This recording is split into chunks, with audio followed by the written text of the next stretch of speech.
back to the JVI Sports Network. We're at the Alder Street Recreational Center as the gold medal game is underway. The Orangeville Northmen will be taking on the Green Gaels in this final matchup. If you're just tuning in, the bronze medal did end up going to the Seneca War Chiefs. They beat the Calgary Chill. I'm alongside Tyler Simons. And Tyler's my lacrosse insider and expert for today's game as he's alumni for the Orangeville Northmen. Tyler, let's start off and let everyone know, how many years have you been playing lacrosse for? I've been playing lacrosse for 12 years now. I started my career as a junior B and I ended it as a junior B as the captain. So I played a total of 5 years on the team. Now, seeing this is the sixth day of the Founders Cup, I've kind of been asking all the guys to reminisce and talk about a fond memory of lacrosse as the season's coming to an end. And do you have one? There's far too many memories. It's just being together with all those guys for all those years. It was pretty spectacular. Now, I've asked Tyler to join me on today's broadcast because he was at the Ontario Finals matchup the last two games between the Green Gaels and the Orangeville Northmen. So, Tyler, how do you think these two teams are going to match up today? It's going to be a really tight match out there tonight.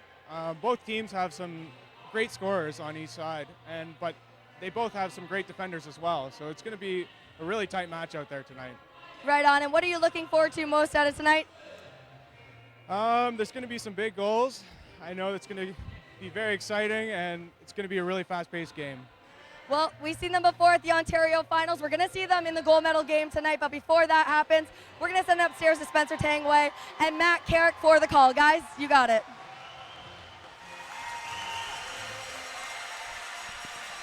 Sam, I can't hear a word you're saying because the Orangeville Northmen are just taking to the floor, but I assume you threw up to us, Matthew Carrick and Spencer Tangway, one final time. We've done this 22 times already this week over the past 6 days, and we get one more, a rematch of the OLA Junior B Final Series that was swept by the Orangeville Northmen, but now it's a winner-take-all one-game series for this bad boy right here, the star of the show, the Founders Cup Trophy. And our players to watch, we look at Riley Thompson. We've been talking about in the last couple of games. Both of us kind of agree this could be the MVP of the tournament. Well, look at his stats. Why not? 11 goals, 13 assists, and 24 points. And he touches the ball, and he is the guy they go through every single time he's on the floor in offense. Other side of the floor, though, he has been their main guy, Jeff Fernandez. Really has. We're going to look at some big shots from him. 5 games played, 13 goals, 12 assists for 25 points for Jeff Fernandez. Those two could be stars of the show. This guy right here has been getting a lot of attention since we pulled it out here today. A lot of players and people coming by taking pictures with it, and a lot of players saying my name is on there somewhere, looking for it and taking pictures of that as well. Our starting goaltenders today, they'll be part of the big storylines here, and we start with the guy that didn't start the tournament, but he's got a lot of action late down the stretch here. Daniel Tanner, fantastic record and goals against average. Yeah, you know what? He's going to be leaned on big here tonight. He's got to step up and be their number one guy. Other side of the floor, the big veteran, Liam Wynn. 4-0 record in this tournament, a goals against average, under 5, but he will be tested tonight. A sold-out crowd full of both Green Gale fans and the Orangeville fans. As Matt, you mentioned, it's the Battle of Ontario, game number 4. Here we go again. The top seed in the A division standings, the top seed in the B division standings, almost as if it were meant to be. One final time this season, the Orangeville Northmen and the Green Gaels will fight, and it will be for the Canadian National Championship. Founders Cup gold medal game comes your way next on the JVI Sports Network.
Well, you can see the crowd packed in tightly here. A rousing ovation for the Orangeville Northmen.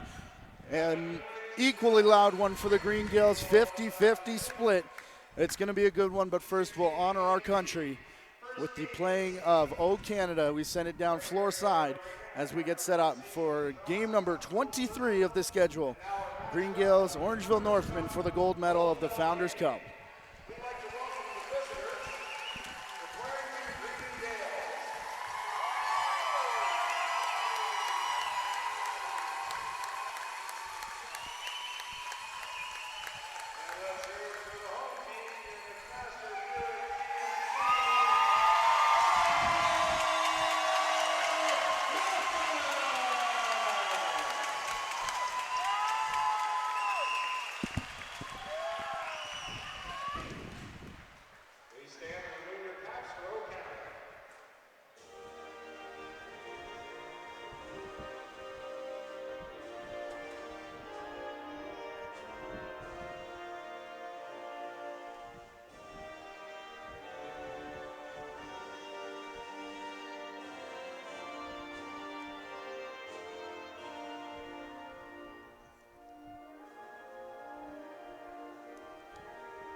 There is the War Memorial here in Orangeville, Ontario, as we get set for one final war on the floor.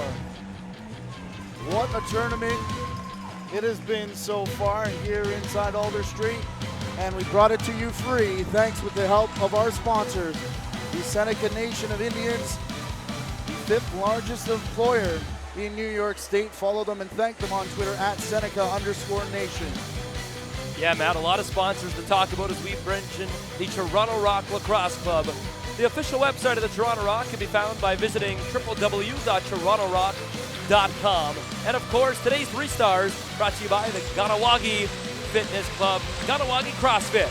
Today's 3 stars, we're set to go here from Orangeville.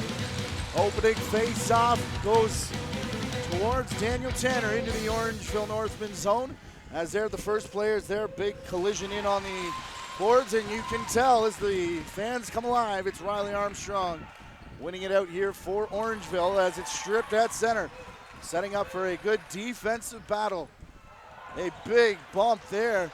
Referees are Neil McDonald and Jesse Smith on the floor. Trent Bray from the First Nations representative inside the box. Good turnover here by Clarington to force that unnecessary flip pass. The Gaels will get their first chance on offense. As Matt, we heard that crowd right when the Orangeville Northmen picked up the loose ball. Look how full it is. Just, you can't even see a space to stand. Up here in the crowd and down, lining the boards. Can't even see our cameras down there. Asher Shetley and Matty Cole doing a fantastic job in the corners. Gary Morrison has been with us all week.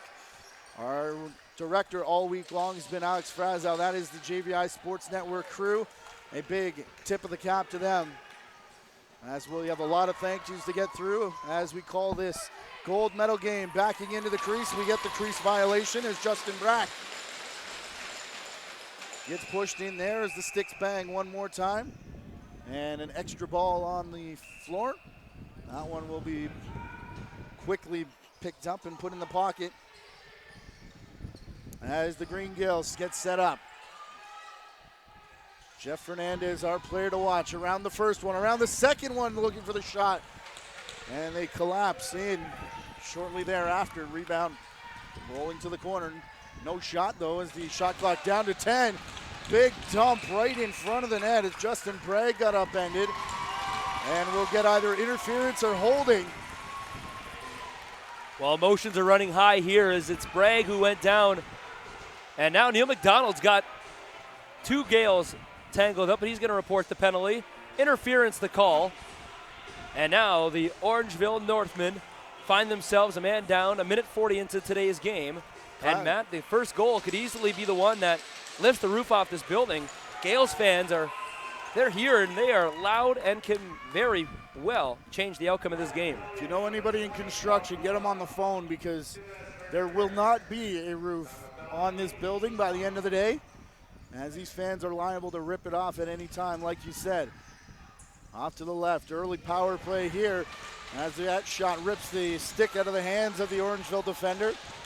Ball carrier chased all the way up top. Fernandez again trying to fake his way through all by himself as the shot clock will expire.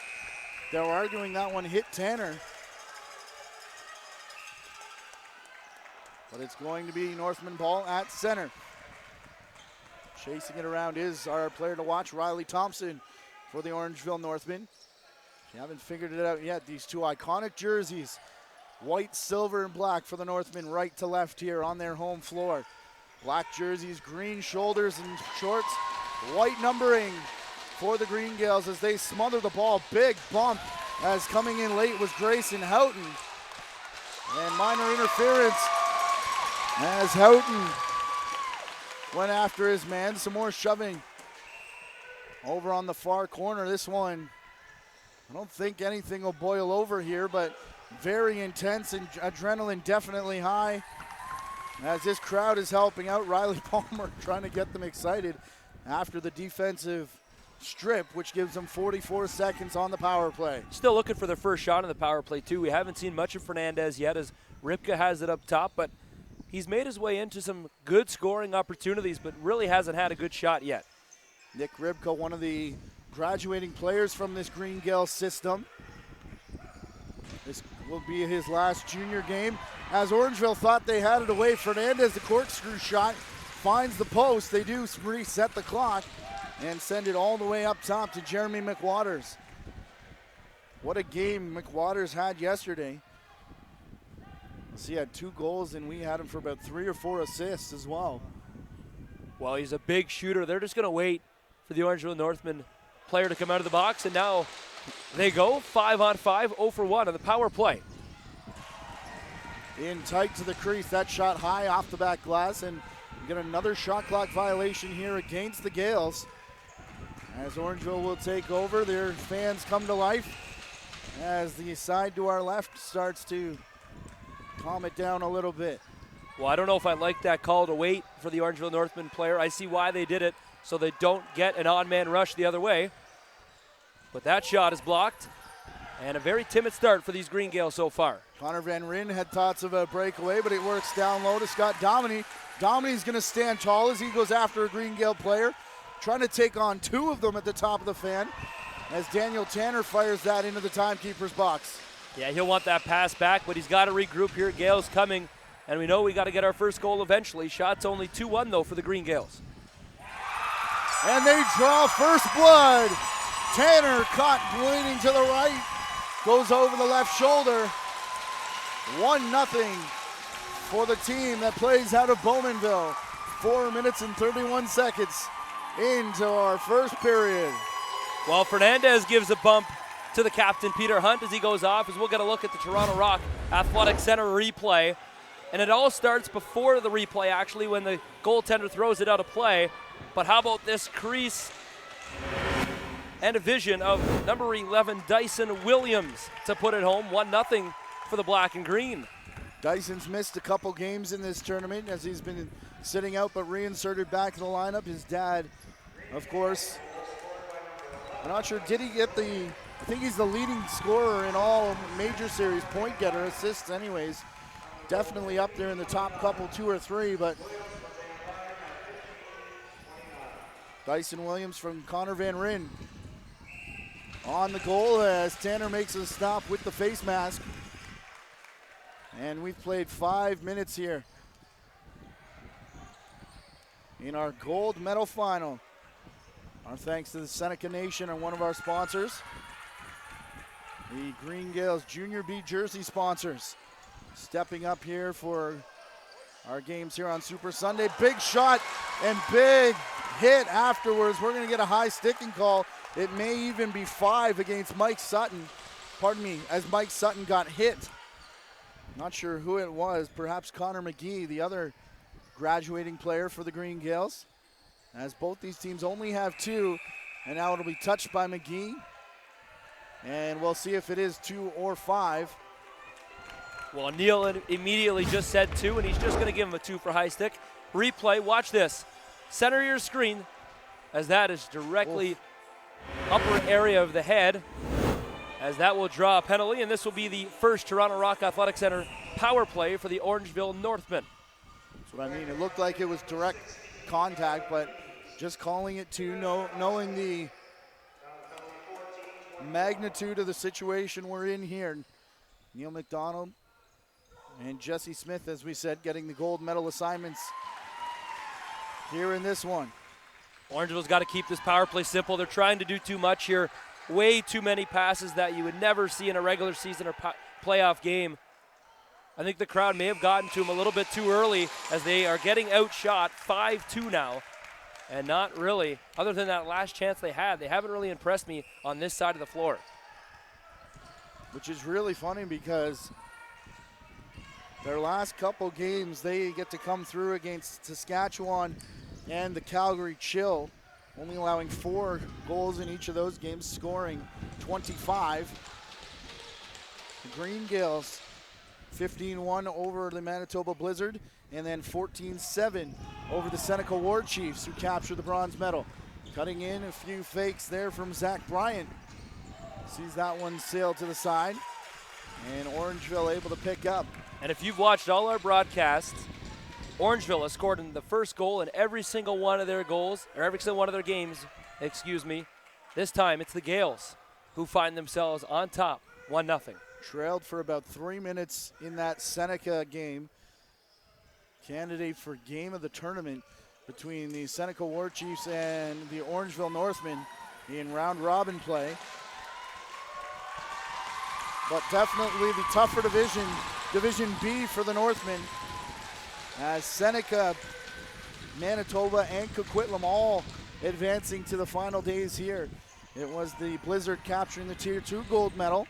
And of course, we said Seneca the bronze, gold and silver up for grabs here in our prime time match. Well, that'll do it for the power play. All even, 12:20 left, and the crowd is unbelievably loud for how early we are in this game. Only 12 minutes left to go in the first period, and it's already like a team's won the championship.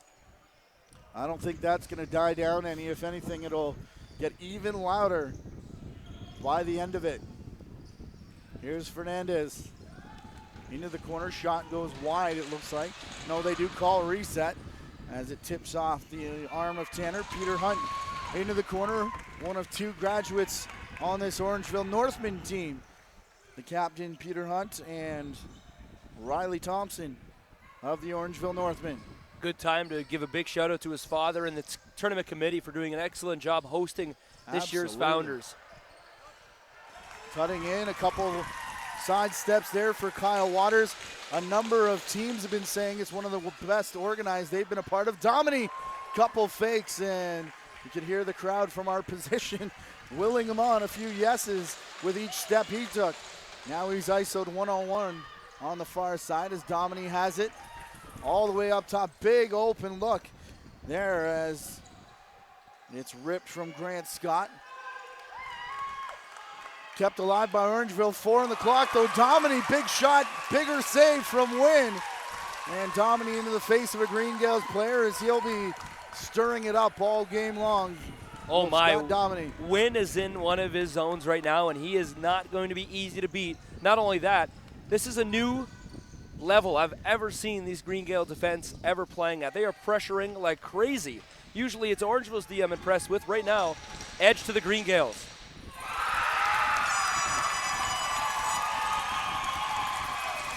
How about a 2-0 edge to the Green Gaels? from way outside. The skip shot gets in behind Daniel Tanner. That is one he'll want back, and he's going to remember that one. Both goals now, I think, he wants back. The first one, he threw it away. This one, look how far out he is.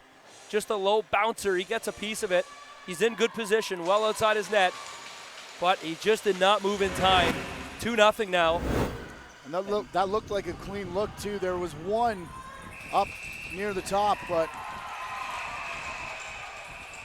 both officials signaled the complete opposite ways at exactly the same time. Now they'll discuss. And they come out of it, Greengale ball, and Bruce Codd. Well, he wants to redraw right away, and I understand why. There was no possession gained before that went out. As the hidden ball play, they keep it upstairs.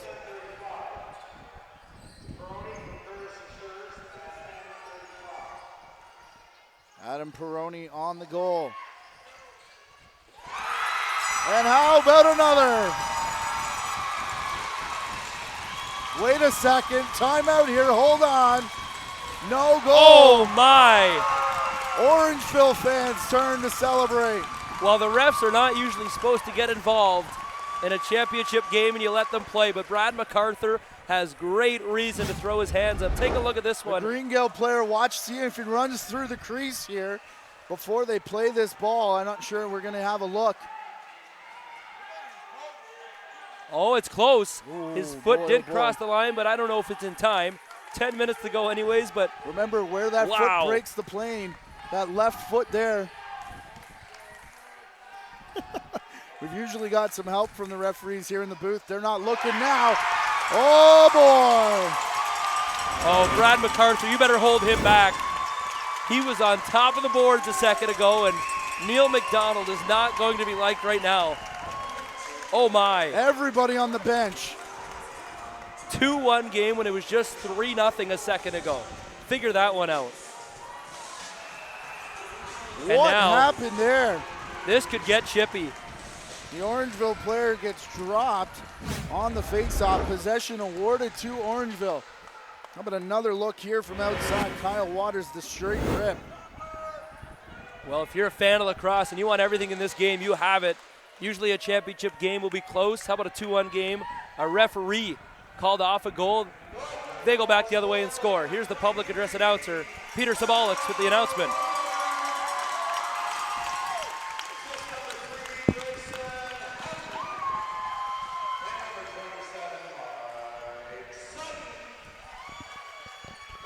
Over to the far side. Domini cuts in, looking crease, looking low on Wynn, and he just crouches down, sits on that stick as Palmer runs into the corner.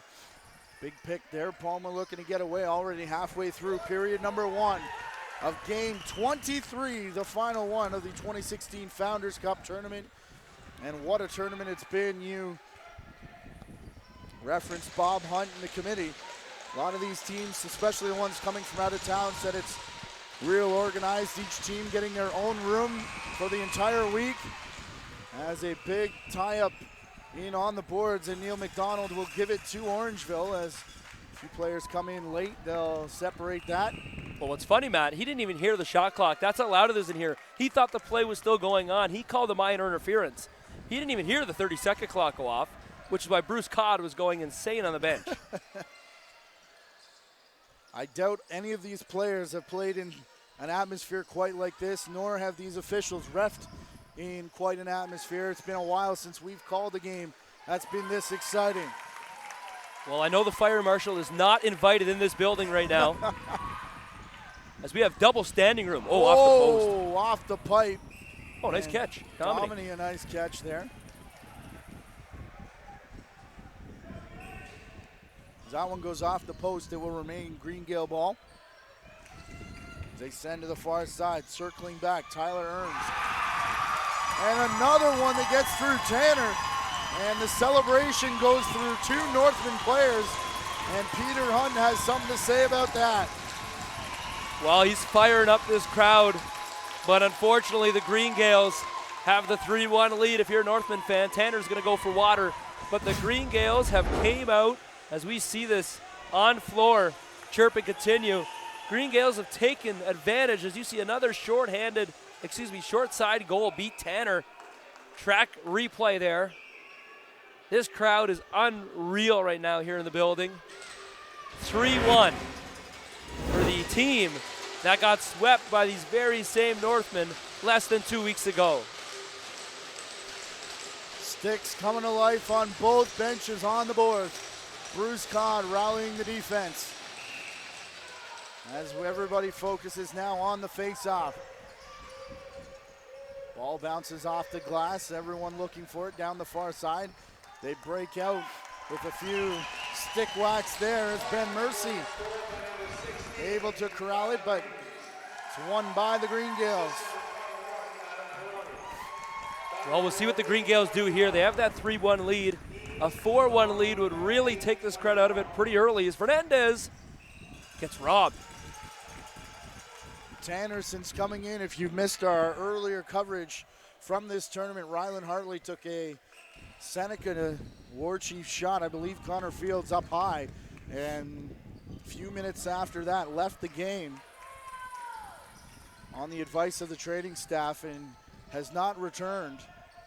But Daniel Tanner has stepped in and won a few Player of the Game awards, been on our 3-star list, sponsored by Kanawaki CrossFit.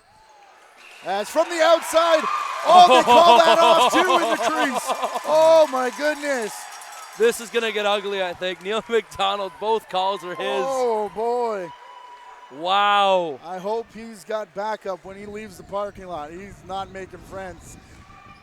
That one was rolling through, and he calls an Orangeville player in the crease. Oh. Another bouncer, no goal. We need a sponsor just for our crease replays. Could you imagine if that one got in there? Well, shots on goal now, 10-7. Green Gaels are starting to pick up an edge, but the Northmen seem to just be coming back and forth at spurts. We'll look for this outside shot maybe from Houghton, but he goes to the far side. Adam Peroni getting an earful from Brad MacArthur, way outside. High over top of Wynn off the glass, jump ball, and picked up by Orangeville. Wynn making the save. Oh, big hit in behind, and none of the officials saw it. Zach Deacon gets up as he'll make his way to the bench now, and we'll see if he stays in line. Looks like, no, he's going to go for a seat. Over to the far side, the big bodies of Jeremy McWaters over there. One off the bench as Fernandez comes streaking in and overruns it as it bounces into the Orangeville bench.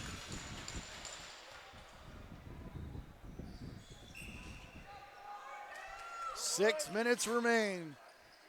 3-1 is the score for the Green Gaels. Down the far side, Riley Thompson draws two defenders to him. Hillis looking for the shot, goes to the crease instead, and Grayson Houghton scores.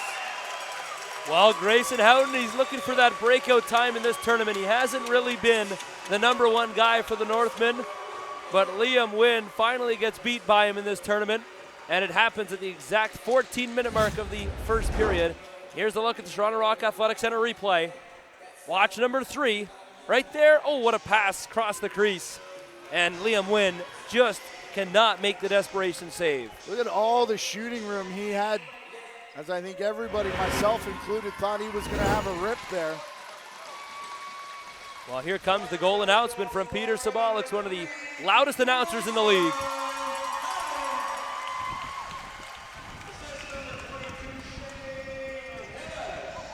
Green Gaels down the far side. They'll send one off the back glass, picked up by Bryant. Another Green Gaels shot. As it comes up top, and the Green Gaels draw the penalty. Zach Bryant, the bigger body, very hard to corral, as we've seen. Oh, he's done that so many times. He's drawn about 10 penalties just in this tournament alone, simply by reaching. All he does is reach across, and they get him up high every single time. 10 left in the shot clock. They have one on the crease, a couple fakes, it's in the legs, and Green Gaels arguing it's in the net. Well, Neil McDonald's not signaling. If he calls this a goal, I would really hope you have another referee. He shook his head no. There is a standby in case something happens to well, get your helmet on, Trent Bray. One of these refs, but there's a look at the penalized player. And How about a shout out to the Orangeville minor system hosts joining a couple of these teams. Watch this hit here, as that was a non-call. Riley Armstrong going to the box for holding. Green Gaels setting up now with Fernandez, takes a walk in, and Tanner making the save. Tanner looking to outlet down the floor. Where's the ball? Just a couple bounces there as Mike McCannell sends it into the corner, takes his man out hard, and it will be Green Gael possession. I think Daniel Tanner just needs to relax a little bit. He's got 5 seconds in that crease. That's not your best option with not a great look there. He's got to just step out, slow it down a little bit. I know you only have 10 to get over, but he needs to relax a little more in that net. Horn sets up again. Minute 15 left here in the penalty. Couple side steps from Fernandez. Let's rip. And the man on the crease is able to pick it up all the way up top. Back to the righties now. A sidearm shot from Matt Shand. That one hits the goaltender and is recovered by the Gaels one more time. Well, good strategy by the Gaels to pepper him with shots. Why not? He's the backup normally all year. Not used to this many shots maybe against a huge team like the Gaels in this big situation. Shots now 15-9 in favor of the Green Gaels. On the near side, Fernandez. Jeff Fernandez gets a shove as he's going down, elects to take the shot, and it's picked up by Grayson Houghton and stripped from behind. A lot of commotion in front of the benches here as the stick knocked out of the hands of an Orangeville player. Tic-tac-toe! Short-handed goal. What a goal to make it a 3-3 ball game. Starts with all the saves from Tanner, and down the floor they go. The Green Gaels can't just pick up the loose ball, as we'll get another look at this one on the Toronto Rock Athletic Center replay. Watch how many times the Green Gaels can't get it. They allow Grant Scott to find that Lucy. Scott to the far side, and putting it home is Mike McCannell. That's his third shorthanded goal of this tournament. Well, you asked for a close game, and in the finals, that's what you normally get. 3-3. Numbers 20, 21 through about 27 have been fantastic for this Orangeville team, as, at least for the time being, the tambourines of the Green Gaels fans go away and the cowbells of the Northmen fans come back to life. Played back by Fernandez. He's cutting to the net. That one saved by Tanner, as Tanner will go off to his right side. What a first period. 3 minutes to go, tied at 3. Well, started off with a commotion with the officials, and now we have over 425 viewers joining us. Oh, what a shot. Better save as that comes to the near side. Our thanks to Seneca Nation, Toronto Rock. Of course, Ganawaki CrossFit. Let us know who you think the Ganawaki CrossFit 3 stars of the game should be. Tweet us at JVI Video. I wonder if the town of Orangeville is closed right now, because this building has every single person in it. Well, the entire country of Canada was announced as closed last night. I know a lot of Orangeville folks were downtown. They had some screens set up. There were some backyard parties with some Orangeville alumni. Of course, saying goodbye to Gordon Downey in the best way possible. A fantastic concert last night, but now lacrosse retakes center stage in this town. From the outside, Ribka all the way through. Pardon me, that's Connor Van Ryn wearing the big right leg wrap. As it's recovered, though, by Orangeville. Minute 46 as they recover. Well, no team wants to give an edge here. They got to go to the room, hopefully not down by a goal. You want to be the coach that has that one goal advantage. Right now, Orangeville has that opportunity as the Let's Go Northmen chants start to sound here in the building. You could almost draw a line straight down the crowd, right in line with our main follow camera, as it's a sea of green on the left and black and silver down the other way. All the way down into the corner from Riley Palmer. He's going to cut back here. Thought he may take the shot. He's got Hunt on him. as he comes back into the middle. And a big chase here as Liam Wynn comes out. Last minute of play here in period number 1. Played up by Mike Sutton. He's got one crossing through, a sidearm shot from Kyle Stavely. They're going to say beat the shot clock. And Bruce Codd not sure about that one. You should have seen the faces of these coaches downstairs. Phil Sanderson, Bruce Codd, Brad MacArthur, their staff. I asked them a few questions and I wanted to get the heck out of there.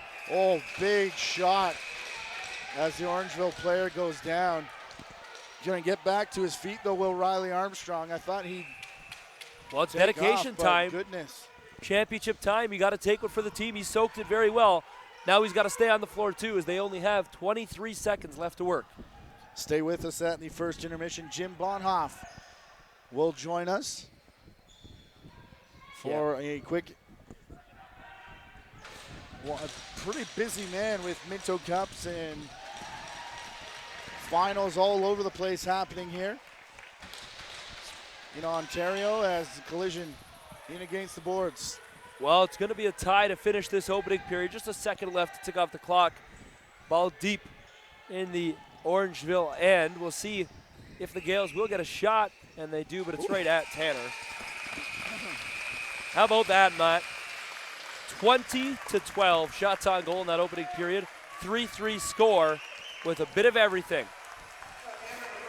You can't ask for anything better in a championship final. Sam McDade is downstairs. I believe she is going to try and corral an interview. Try and confirm that for you. Gives us our actual first chance to shout out some of our sponsors of the day, including the Toronto Rock.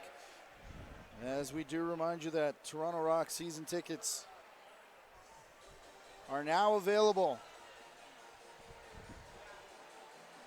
for the 2017 season and enjoy great benefits like the ticket exchange program, 2 bring a friend vouchers for any regular season game, and your ticket to the first Rock home playoff game included. Tickets as low as $195. Visit TorontoRock.com. The Seneca Nation of Indians helping us out, the 5th largest employer in the entire New York State. Of course, the Toronto Rock Lacrosse Club, which includes Toronto Rock Athletic Center, the Rock Elite League, and our 3 stars today brought to you by Ganawaki CrossFit. And our first intermission interview has taken off the jersey, so we're not entirely sure who it is. We definitely know that Sam McDade will facilitate it. Let's go down there now and listen in.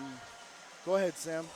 Alongside Mike McKinnell of the Orangeville Northmen. Mike, really nice goal in the bottom 3 minutes of that period to tie it up and give the Northmen a little bit of momentum. Let's just start with that goal. Can you take us through that play and why that worked so well? I just saw our guys pushing the ball in transition, battling for Lucy, so I tried to get to the open space of the floor. Next thing I know, we get to Lucy, and then I'm alone in front. So. Now you guys faced the Green Gaels in regular season a little bit, and then you guys played them in the Ontario Finals. Was it easier preparing for a team like this that you've already faced, or is it kind of harder because you're both undefeated teams in this, and you both have skill in different assets? Well, definitely with some teams that we haven't played, there's that unknown factor. We're not exactly sure what they got, but our coaches do a really good job of preparing us for the games. And even with the team that we've played this many times, each team tries to step up their game and bring something new, so we just got to be ready for anything and just play our best. Right on, and last but not least, I know this is the gold medal game. How much would it mean to you guys to win the gold medal here in front of your home crowd with everyone watching? It's pretty huge. It means pretty much everything right now. That's all we're worried about, just playing this game, going through the process, just trying to get to our achieve our goal, which from the beginning of the season was to win this Founders Cup. So we're just going to keep pushing as hard as we can and do our best. Well, thanks for this, Michael. Let's you rest up, and good luck in the rest of this game. Hopefully a gold medal for you guys. Stay locked here on JVI Sports. We got a lot coming after the commercial break. We got 40 more minutes of play. Gold medal game, 2016 Founders Cup, guys.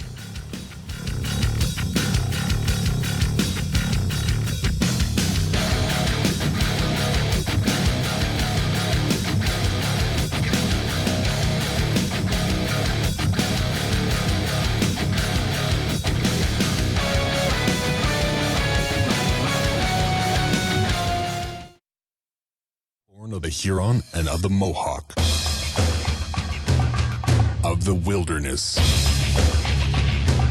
of strength and endurance. This is Canada. This is lacrosse. Our country, our sport. Canada's national summer sport, lacrosse. 2017 Toronto Rock season tickets are on sale now. Lock in your seat today for as low as $195 and you won't miss a moment of the action. For more information, visit torontorock.com.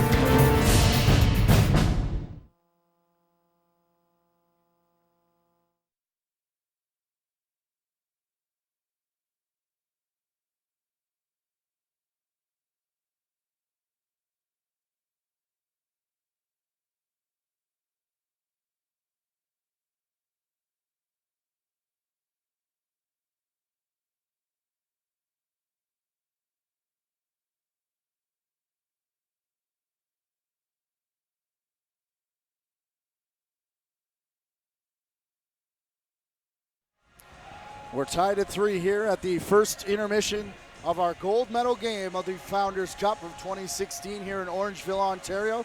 We bring you up inside our booth where we are joined now by Jim Baumhoff, the convener of the CLA. I imagine it's a busy time for you with a lot of things happening right now throughout the CLA, but let's focus on the Founders Cup first. Just your thoughts on how the week has gone. It's been a fantastic tournament. It's been pretty good for the amount of Founder Cups I've been to, whether it be as a volunteer or actually running a tournament or as a participant. This year, the games have been very competitive. I felt that Thursday was probably our best of the week. 2 overtime games and one barn burner to finish off the day on Thursday. And then Friday we had the play-in games and worked ourselves into Saturday, and now we're here today. And right now we might call it another barn burner with a 3-3 tie. What does it mean for you representing the CLA and the OLA here to see this building packed with full of potential and youngsters that could be on that floor in a few years just to watch the game? What does it mean from a standpoint, watching from representing the CLA, to see all these great fans here to just support all these young men? It's promotion, and that's what Orangeville's been about. It's about the game and how it's played and how it's promoted, and it's even about the kids. They've tried everything to keep the kids involved, whether they're out there cleaning the floor with their towels or ball boys, and it's all part of that we're able to promote the game even more and hopefully be able to grow our numbers again across the country. We've been talking pretty much all week, the fact that the lacrosse community is so tight-knit and guys kind of return and they still continue to get involved. As we think about Orangeville or some of these other communities, Coquitlam is one that comes to mind, Clarington, the Oshawa area. What have you seen across this country in terms of players who have retired from playing, whether it's junior or senior, and still giving back to the game? Well, you look at the coaches that are on the bench here. Most of them have all participated at one time or another in the Founders Cup. Like I know there was an assistant coach from Coquitlam. He's from Ontario. He's participated in national championships in the minnow. I know for a fact. You had Brandon Sanderson and Chet Konecki with Nova Scotia. And it's just how they keep coming. Bruce Codd, and you got Brad MacArthur with their 2 Ontario teams. And even Calgary had Rick Windle, who both played and coached here in Ontario, and he happened to be just moved back just before the Founders, and now they asked him to join the bench, but due to his wife not telling him he got a Minnow Cup tickets, they short-staffed their bench when it got to Saturday and Sunday. And quickly, what are your final thoughts on just what it takes to host a tournament like this, and what a great job this committee has done? Yeah. It's all about the volunteers, and if you're able to have the volunteers, you can do this. I've done it myself, and I know what it's all about.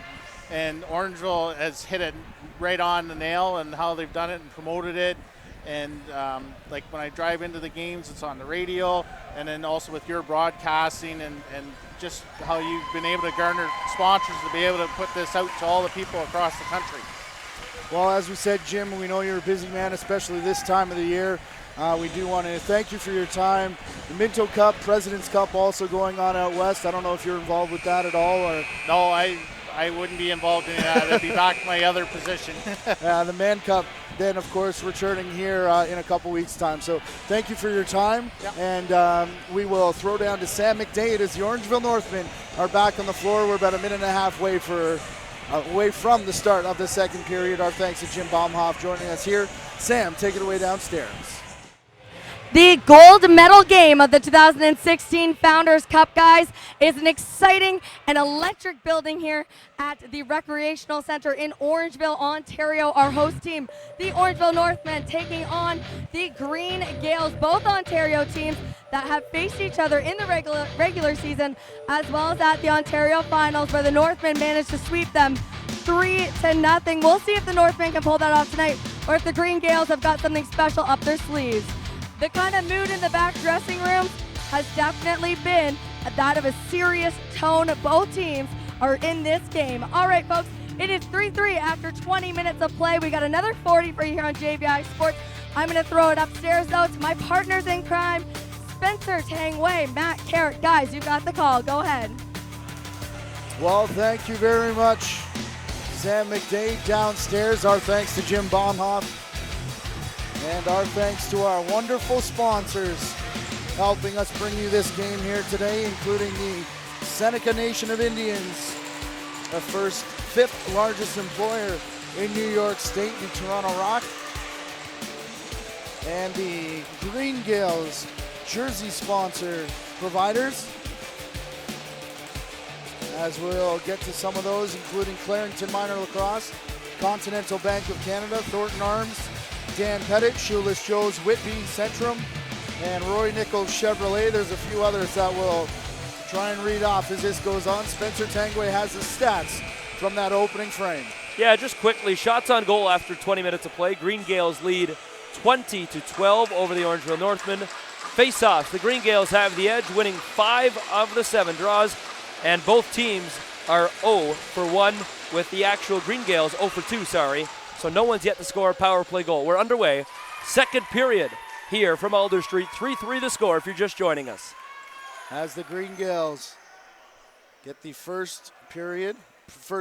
possession of this period and work out slowly over center here. Matthew Carrick, Spencer Tangway, along with Sam McDade. Down in the corner, our thanks to those who have stepped in, including Brad Ritchie from Manitoba, Chris Soucy from Saskatchewan, Shane Sanderson from Orangeville, and Derek Chu from Seneca throughout this week. As we'll talk to Shane Sanderson in period number 2, get the Orangeville perspective of this tournament organization, this game, this team. Tough night for the Junior A Northmen last night, losing to Port Coquitlam out in the Minto Cup. The Northmen here looking to avenge that loss. Well, a full house here as we bring you back to Ontario, where the Gaels got swept by these very same Orangeville Northmen 3-0. They had the lead, but then they gave it up 3-3 as they will run from right to left. As nice pass across the crease. They're really moving well now on offense, but that shot well high. Orangeville thought they had it. Loose ball is going to be turned over, and the Northmen pick it over. The number of people in this building walking past this cup saying, my name's on there somewhere, my name's on there. Can I take a picture of, not the cup, but they don't want a picture with the cup. They want the picture of their name. A couple of people on Twitter also asking for pictures. Jim Baumhoff leaves our booth and says, if you look closely, my name's on there somewhere too. As that cup behind us is so full of history. And another chapter yet to be written here this evening. Shot clock expires on the Orangeville Northmen. Well, unfortunately, my name will not be on it, and Matt, I'm pretty sure your name's not on it as well. No, that's correct. We are maybe a few fingerprints after. We today, are but very that's okay. pleased to bring this to you, so you could see more great names be added to that cup. Is on the ground is the Gaels' Bryce Tolmie. He was injured yesterday, actually, too, but he'll shove it off and he'll go right off the floor by himself. No trainer needed. I think the refs missed a high stick there, and they're going to get a turnover as now Riley Armstrong is down again. We saw him take that shot off the helmet in period number 1.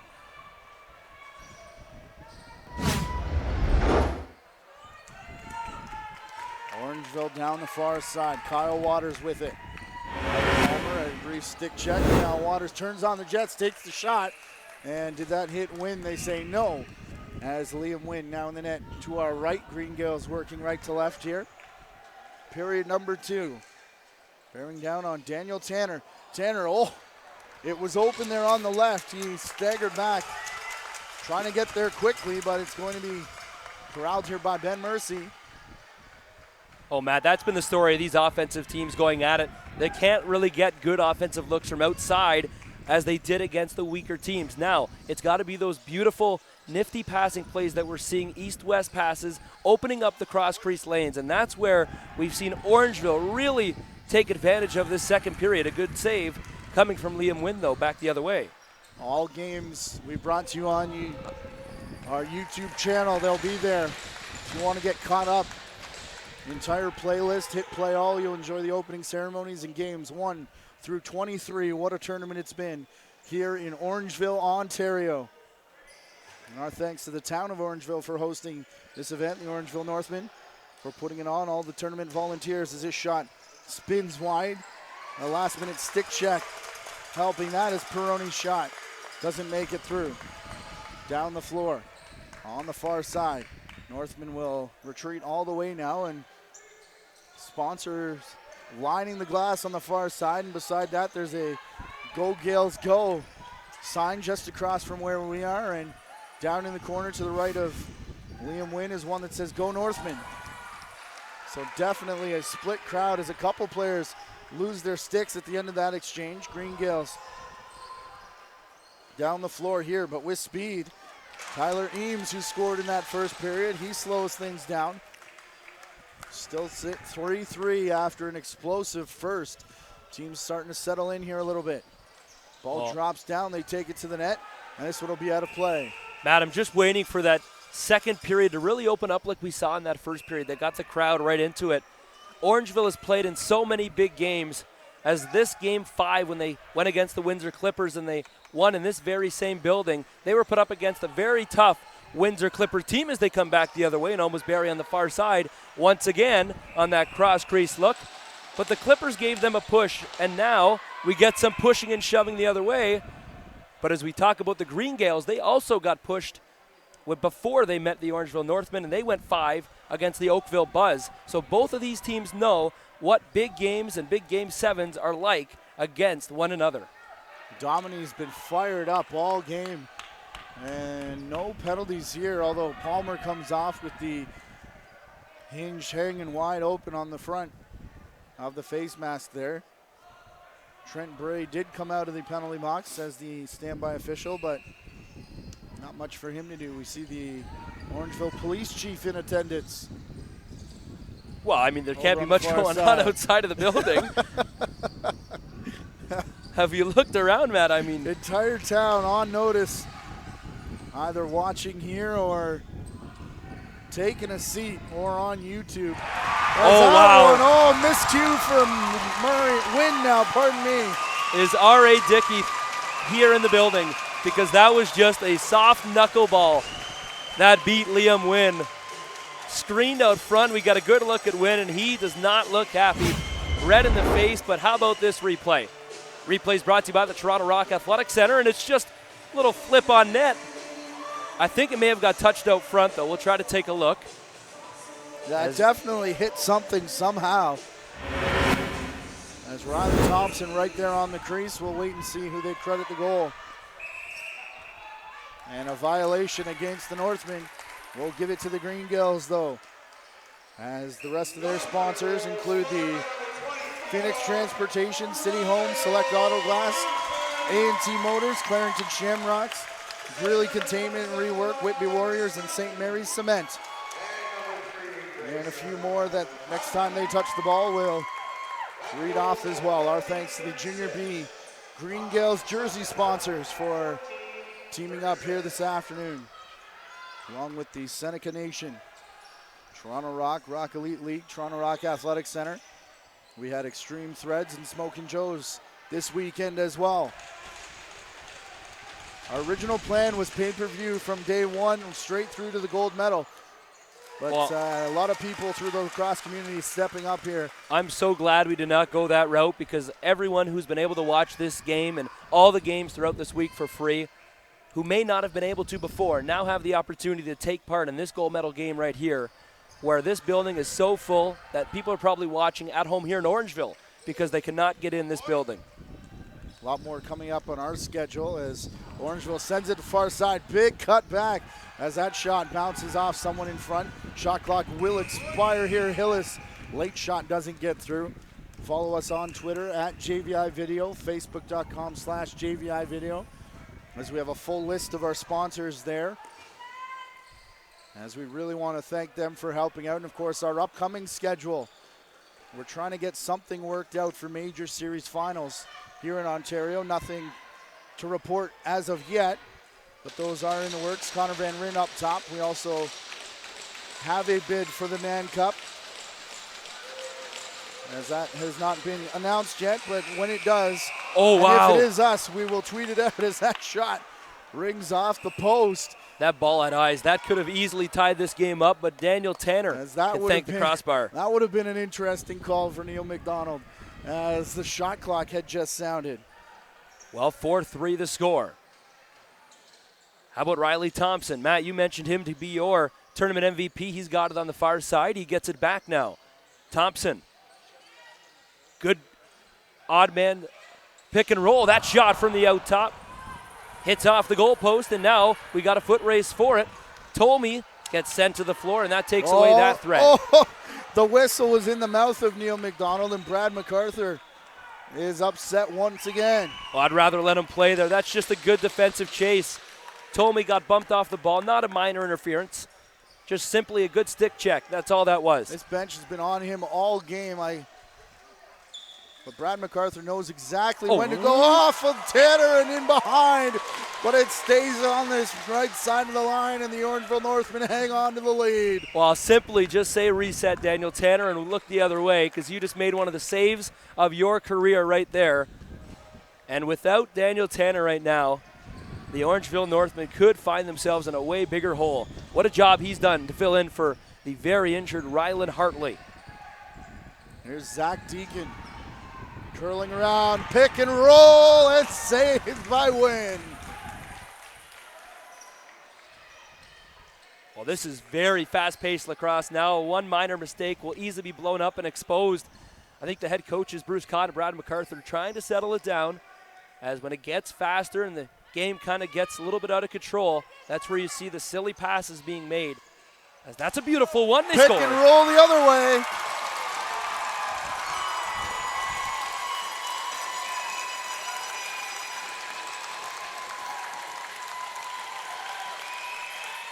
Nick Ribka in his last game as a junior. Pick and rolls on both sides, but it's the Green Gaels who are able to capitalize on theirs.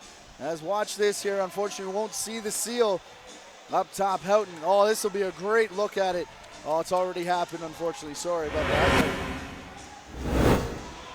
The pick happened way up top, and Ribka worked around it, got past it, another pick of his own. That was clearly a set play, a violation against Orangeville. Man, that's a few times against now. The Green Gaels. It will be Orangeville ball. That violations have just simply turned it over on the faceoff. We haven't seen too many good breaks off faceoffs yet, but that could be a big part of the game, as both teams have faceoff guys that could easily be in the NLL or major series lacrosse tomorrow. And they really do have, obviously, face-off plays that they run with their draw team, as Bryant using his big body over there on the boards. Big bump attempt by the assistant captain of the Northmen as Green Gaels bring it in. Recently tying it at 4. Fernandez wants another, and he won't get it on this drive. Picked up by Kyle Waters down the far side. Everyone giving chase. The bench starting to come alive.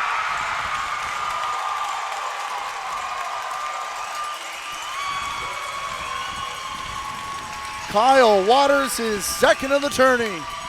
Second of the game, pardon me. He scored a bunch in this tournament. Oh, Waters, that's about 8 or 9 for him now, and he's been their best player along with Mr. Thompson. Thompson and Waters, I think, are the two guys that have really stepped up for their head coach, Bruce Codd, as Liam Wynn once again just gets beat low. We'll take a look at the Toronto Rock Athletic Center replay. Watch this, on the move, right at the feet. That's such a hard shot to execute. All of a sudden, back and forth we go here now.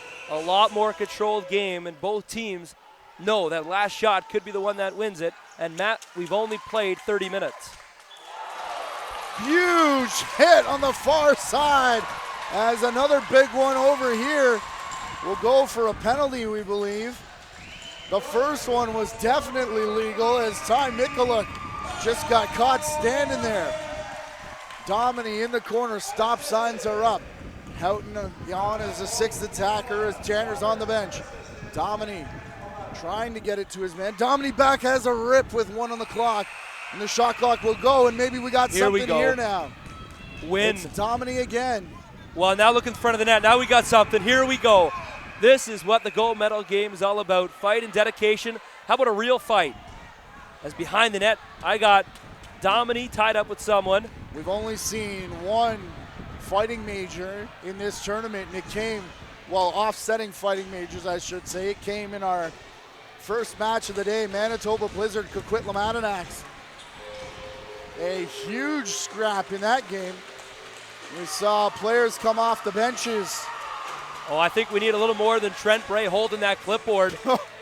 As I don't think that's going to stop anybody, but I think he could get in there and help his fellow referees of Jesse Smith and Neil McDonald. But this crowd loves it. They paid their $10 to get in. Let's look at where this started. There's the original call, right at half, and coming back the other way now. Watch Liam Wynn. The goaltender's going to get hit here look very out here shortly. now. Domini having words with Wynn. Well, here we go. Here's Domini on your screen. Domini takes a slash. This is a good look, a good offensive set here for the Orangeville Northmen.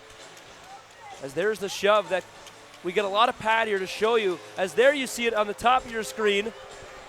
As that's actually, I believe, could be Grant Scott.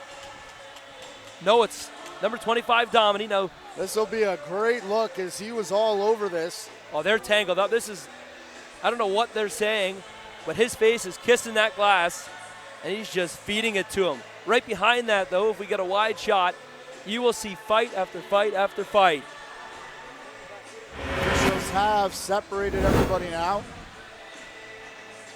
As this will be a lot of time to talk about our sponsors, talk about the game.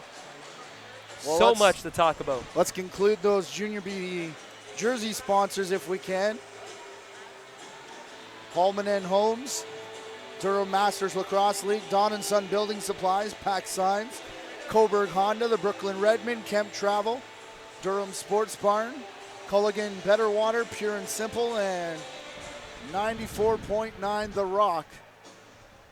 And as we talk about The Rock, we remind you that Toronto Rock season tickets are now on sale.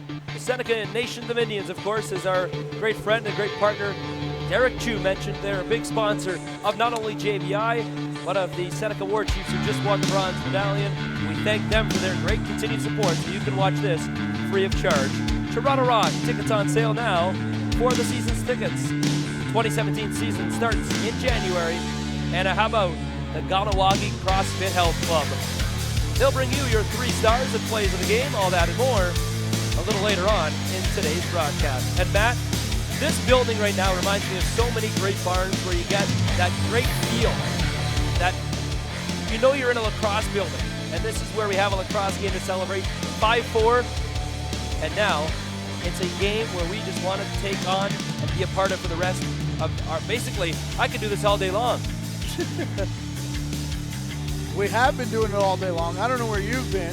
I'll do it again tomorrow. Been doing it for 6 days. The Paul Rabel Experience. His first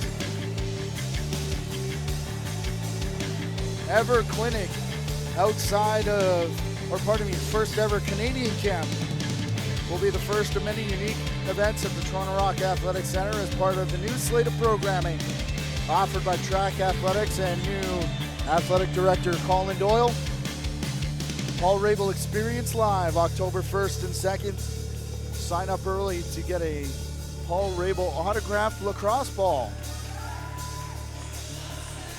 As the captains, the assistant captains rather, have got the report. Connor McGee coming over. Shane Hillis standing at center. I think we're set to go here. Penalties on the board, just a minor. Will be 5-on-4. That minor to Max Scherz. Domini is in the box. He'll probably got 10. We got some misconducts to sort out. And that's probably a good way of handling all the rough stuff that has happened and may happen later on here. As we get back to play.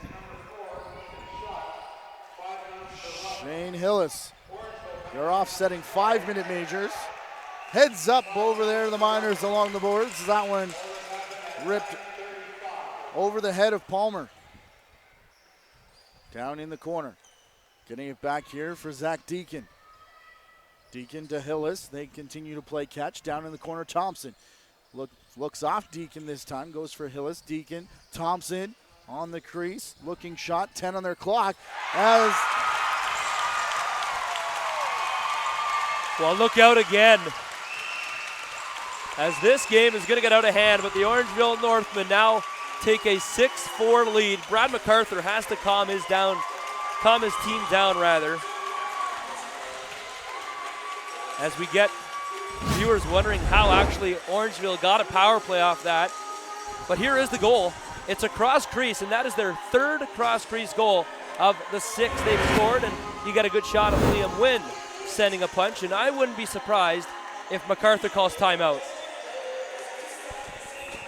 he's too busy screaming at the official here as an Orangeville player falls off the face-off. We get a clean win for the Gaels, though, who now trail by 2. As it's played by Jeremy McWaters. Sutton is second of the game, this one on the power play. Riley Thompson gets another point, as does Hillis. Penalty coming. That's a good call. The Gaels fans react to the hold.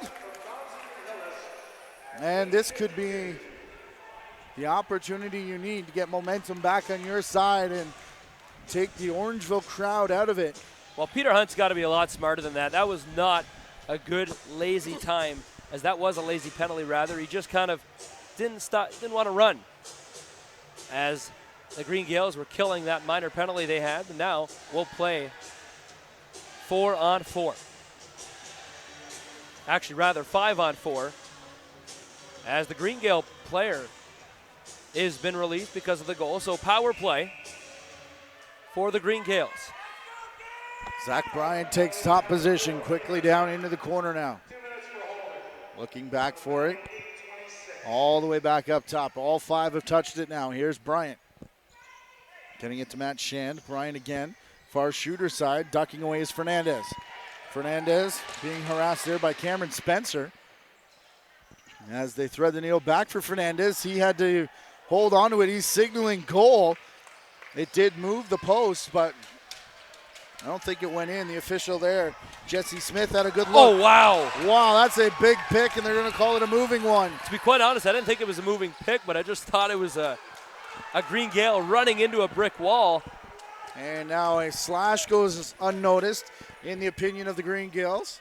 I think that's just a reactionary call from this loud crowd, but it was a huge pick. Shot goes in as Tanner has no trouble with that. Fernandez tangled up there with a Northman player. A lot of little tiny things happening in behind the play.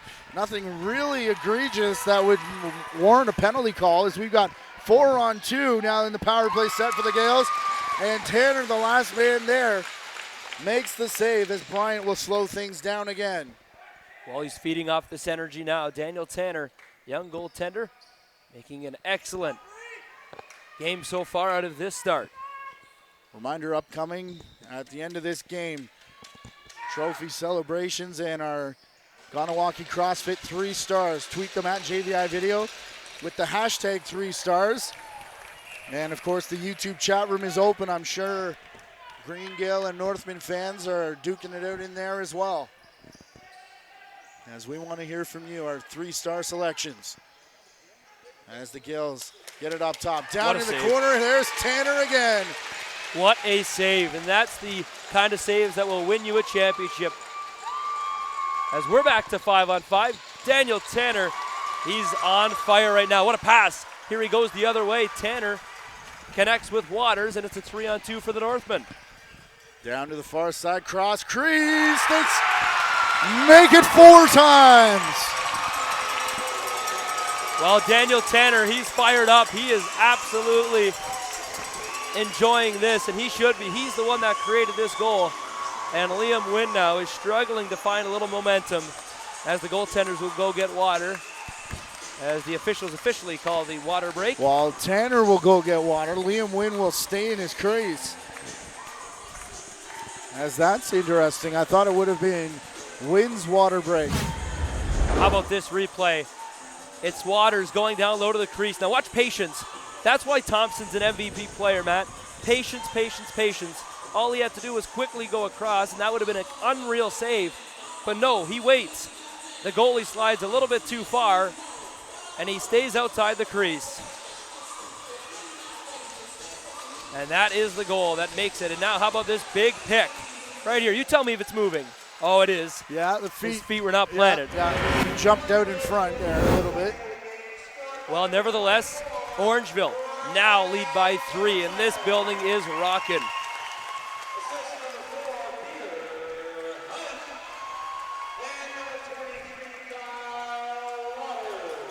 Well, you know the Founders Cup's on the line when there's this many people in the building. Founders Cup will be presented as now the Green Gaels take over. We've played 35 minutes, 7-4 to the score. Matt Carrick is your play-by-play analyst. I'm Spencer Tangway. Glad you could be joining us here on YouTube.com for this great call and this great game. Over to the far side, Gaels reset again. Over the top. As Neil McDonald runs out of the way, 6 on the clock. Here as they duck back in for Adam Perroni. And a possession call back this way and a few more whacks in behind. Well, the Gaels can't be undisciplined now as the Orangeville Northmen have the momentum edge, but these Green Gaels have shown that throughout this tournament they've been capable of putting up 18, 19 goals. They only have 4 right now. And Zach Bryant, and I'm looking at Jeremy McWaters to step up big. Also, Barnable can be a bigger threat. So many more talented players rather that need to shine a little bit more now. Back underway, that shot from the Orangeville Northmen gets tipped. That one's wide, and that one's all the way back down to Daniel Tanner coming out of his net, and he's going to miss it. And it'll just go to the stick of Mike Sutton. Still to come tonight here in Ontario. We won't have it, but the Peterborough Lakers and Six Nation Chiefs will start the Major Series Lacrosse Final. And out west, of course, Minto Cup still underway. As it's an exciting time to be a lacrosse fan. Pushing off the first man. Getting back there, and Ryan Barnable sees that one bounce away. As Orangeville sends a couple. Here's Domini out of the box. He gets mugged and down hard. We'll see what happens when he gets up. He just gets shoved out of the way, has to recover his stick as they work into the corner. Big drop in front there, the Green Gael player into the back. They better be careful here. They could easily get another one as Neil McDonald is eyeing the assistant captain of the Green Gaels, who is just mugging Ben Bursey in the middle. Shot comes through, and Mercy needs to be careful here as a couple more shoves from Adam Perroni. And Perroni gets picked out of the pile. We'll see if it's just 2 for cross-checking. No, 4 from no, behind. They will go 4 and right into the back. So double minor power play now, and this will bring us to our Rock Elite League power play. We thank our great friends at the Toronto Rock Elite League, where you can play a 24-game box lacrosse winter regular season at Canada's premier lacrosse facility. That's the Track, Toronto Rock Athletic Center, where you can meet Colin Doyle, Nick Rose, Paul Rabel, so many great NLL stars. Rock Elite League power play for the Orangeville Northmen. 4-minute double minor. And we'll see what Orangeville can do with it. First shot there. Wynn stands in, makes the save. Palmer up over center. Palmer checking over his shoulder. Looks, rips, and then is dropped as the rebound comes into the corner. Mike McCannell to the far side. Here's Hillis. What a game we've been treated to here. Well, so many people are able to watch this, Matt, as we bring this to you.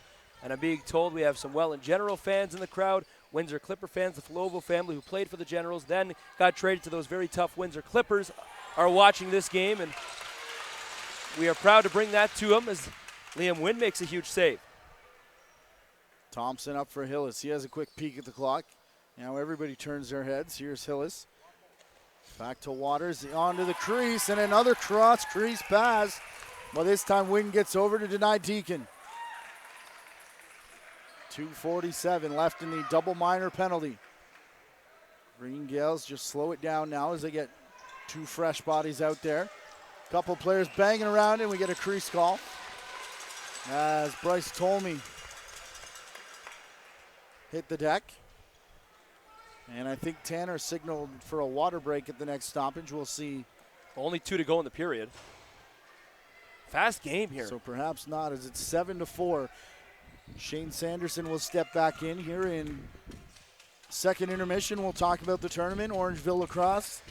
Junior B's here, Junior A's out west, as that one actually dropped out of one shoulder. And Tanner was actually calling for the wipe down, not the water break, as that ball took a funny hop off one shin pad and up into the other. Well, 1:54 left to go in this second frame as we got a great look at the Orangeville Northmen bench. And Bruce Codd, he's got to be stressed out to the max now as he has a chance to win his first Founders Cup as a coach. Whereas Brad McCarthy, on the other hand, for the Clarington Green Gaels, still down by 3. Once again, that Paul Rabel Experience Live will take place Saturday, October 1st and Sunday, October 2nd. The NLL sensation, Paul Rabel, will be coming to the Toronto Rock Athletic Center to bring his one-of-a-kind lacrosse camp to Ontario for the first time. Be a part of the action by registering by September 1st and receive a free lacrosse ball signed by lacrosse icon Paul Rabel. He's got some fantastic step-by-step videos on YouTube on how to do a number of different lacrosse skills and techniques. So to be able to meet him one-on-one and have him explain it to you, that's going to be a great camp. Is there an age for that camp? Yeah, I mean the first day on Saturday, October 1st is your Tyke, Novice, and Pee Wee divisions. Oh, so I can't sign up, I guess. No, you're a little old, Matt. But it is great for the minor lacrosse kids here in the building. If you want to meet Paul Rabel, there's a big hit, Orangeville. Collision there. And they're getting called, absolutely. Uh-oh, watch out now, as Riley Palmer's just trying to get out of that. But Orangeville not escaping that penalty. And interference, the call against Riley Thompson. So we'll play the remainder of this period 4-on-4 unless anything else should come up. And it's that second hit there from Thompson as he touches the ball. 1:09 left in period number 2. The Northmen have stretched it to a 7-4 lead here on the final day of Founders Cup action. Gold medal game. Well, 1 minute left to go in this second period. What a game we've had, and what a fast game we've had. The Green Gaels only put up 4 so far, and that's not like them at all, as we'll see on the power play. And we'll see right there if that man, Zach Bryant, can draw more penalties. Drops down here for Peter Hunt, the captain. Has a big collision in on the far boards. Posturing up will allow Jeff Fernandez to pick up in the corner. Fernandez is going to circle the net now to get to his proper side. Over to Bryant. Van Ryn with the stick up in the middle. As they go over to the far side for Fernandez. He's got 12 on the shot clock. Bryant room to shoot. Rings off the hand, it looks like, of the Northman defender, and 5 on the Green Gaels shot clock. We're about to get a timeout here from Bruce Codd. This one sails the length of the floor. Everybody already signaling it. And they will discuss the play that will take the remaining 11.8 off the clock here in period number 2, looking to double up the score. Well, now, Matt, if you are the coach of the Green Gaels, how do you just control your emotions here and tell them, we got to get to the room only down by 3, never mind down by 4, because you know the crowd's going to be behind the Orangeville Northmen trying to push this 11 seconds to the max and hopefully, like you said, double this lead. Well, you know what? They're a very strong defensive team, so just stay on the sticks. Watch out for that low crease pass. It's been working the whole time. They may try to go there again, put Thompson down low. Well, if I'm the coach, because I look at the clock, I see 11.8. You got to run in as they're going to start it not right in the offensive zone. So I would say, okay, let's get a big shooter up top and throw a couple that win if we can. Maybe at the 3-4 second mark, get a rebound if possible. As they're going to start it with Shane Hillis. You're one of those guys who likes to live on the edge, eh? Well, Hillis has got speed. We're going to see him run as quick as he possibly can, well, probably. If this was a set play in the offensive zone, it wouldn't start until 7 seconds anyways. So the clock begins now. Hillis with a quick peek. Gets to the sponsor logo. Outside, fakes the shot. Still has it now, pushing it down into the corner. Shot does come from there, and Mike Sutton, as Wynn sits on it, and they run the last 0.2 seconds on the clock. As Kyle Stavely doesn't have to play defense there. 4-1 period for the Orangeville Northmen in front of a number of their fans here.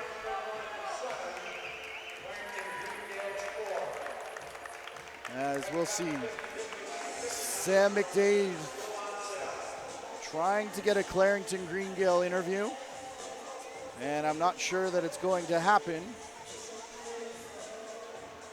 Well, it's a good time to quickly run down that second period scoring summary. Shots on goal in the second period by the Green Gaels, 9, for a 2-period total of 29. Orangeville had 15 shots that period for a 2-period total of 27. So Green Gaels lead the Northmen 29-27. Power play percentages, the Orangeville Northmen are currently 1 for 4. The Green Gaels are 0 for 3. As we will step aside, 7-4 the score. 4-on-4 lacrosse when we return. We'll be right back with an interview with the Shane Sanderson of Orangeville. We'll be right back.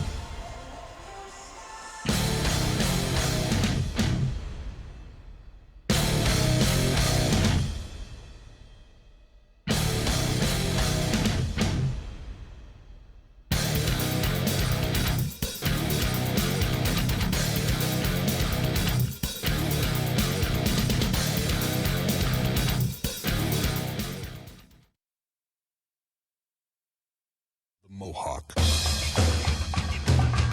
of the wilderness of strength and endurance.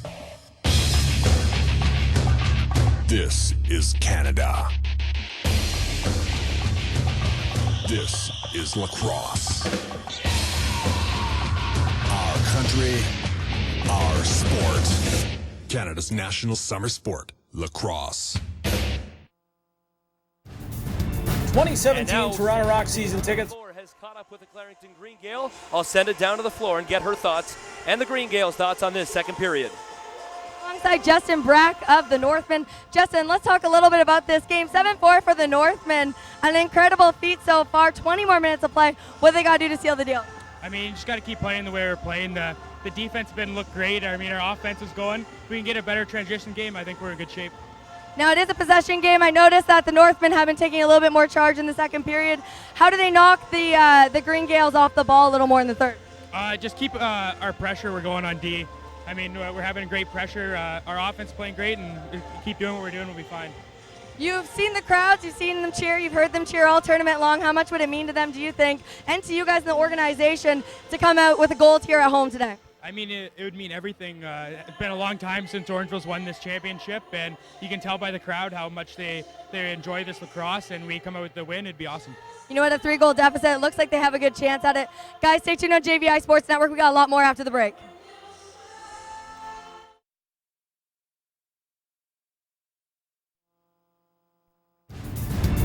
'17 Toronto Rock season tickets are on sale now. Lock in your seat today for as low as $195, and you won't miss a moment of the action. For more information, visit TorontoRock.com.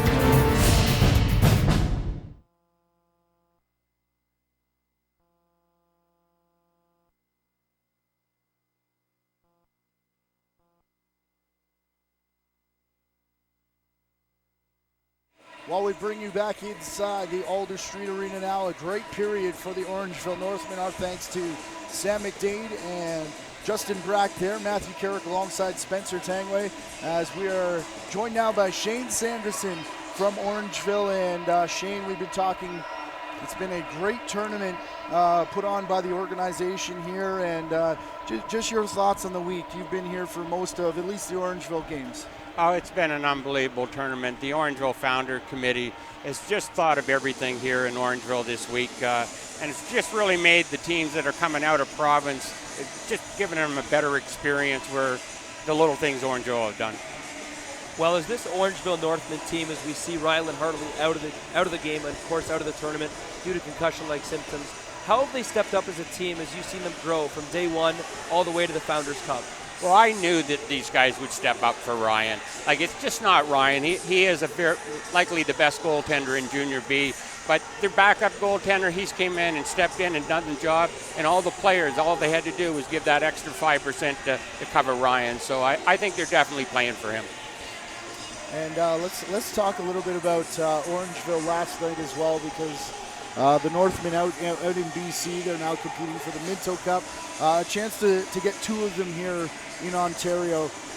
Sam asked what it would mean to the Junior B Northmen to win here, but the fact that you guys can double up and you got a couple provincial goals as well, what does that do to just kind of establish Orangeville as one of the premier lacrosse centers in this country? Well, myself personally, I was hoping that we would win 2 gold this week, or I guess week and a half, because that would give Orangeville 13 Canadian championships in their existence. And basically that's saying Orangeville is winning a Canadian championship every 3 years. So wow. I think of lacrosse I think people are well aware of what's happening here in Orangeville, and you know, I do want to congratulate everybody this year in the Orangeville lacrosse community, because I think of all the years I've been involved, and I've been involved since '78 with the Northmen, this has been the best Orangeville lacrosse year ever.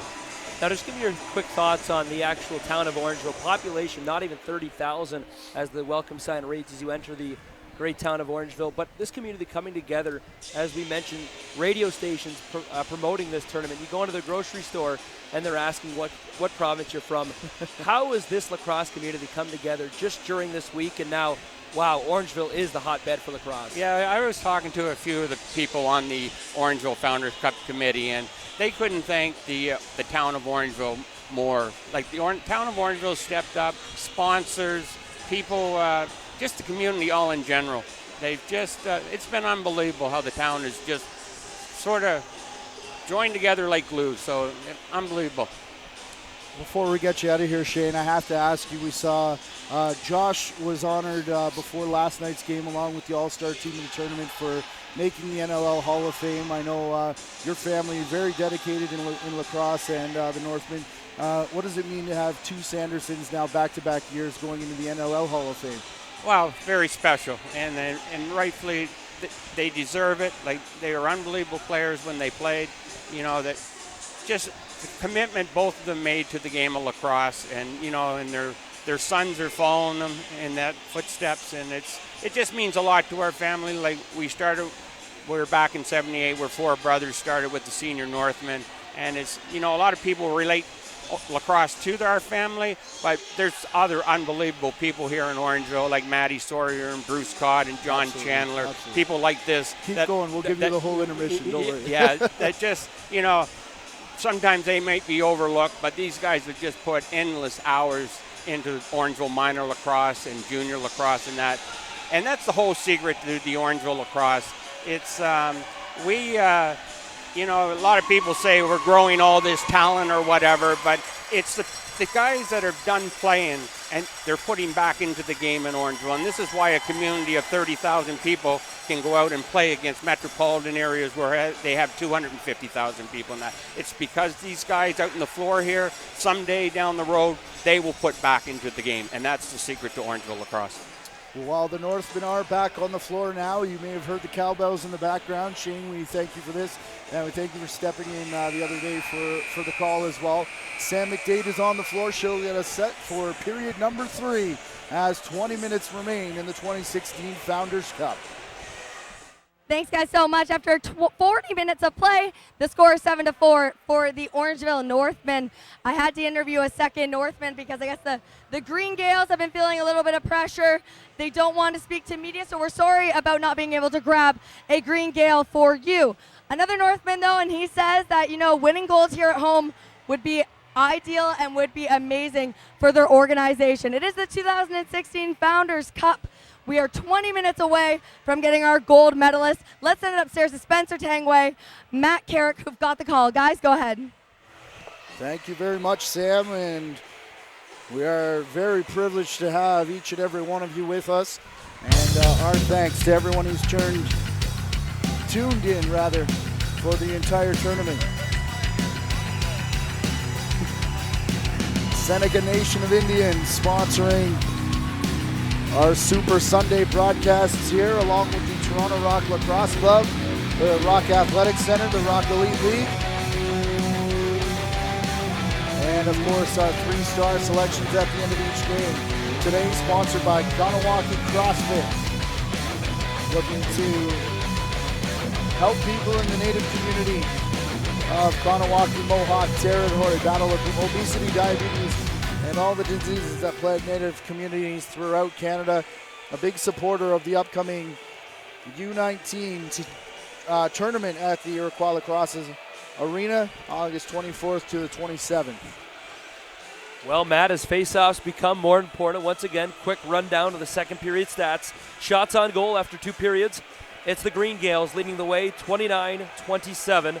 At the faceoff dot, Green Gaels also leading the way, 7 of 13. They have the Orangeville Northmen, of course, 6 of 13. Power play percentages, though, each team only has 1 power play goal. We're set to go, and for the final time, Matt, we get to say we are underway in the 3rd period of the Founders.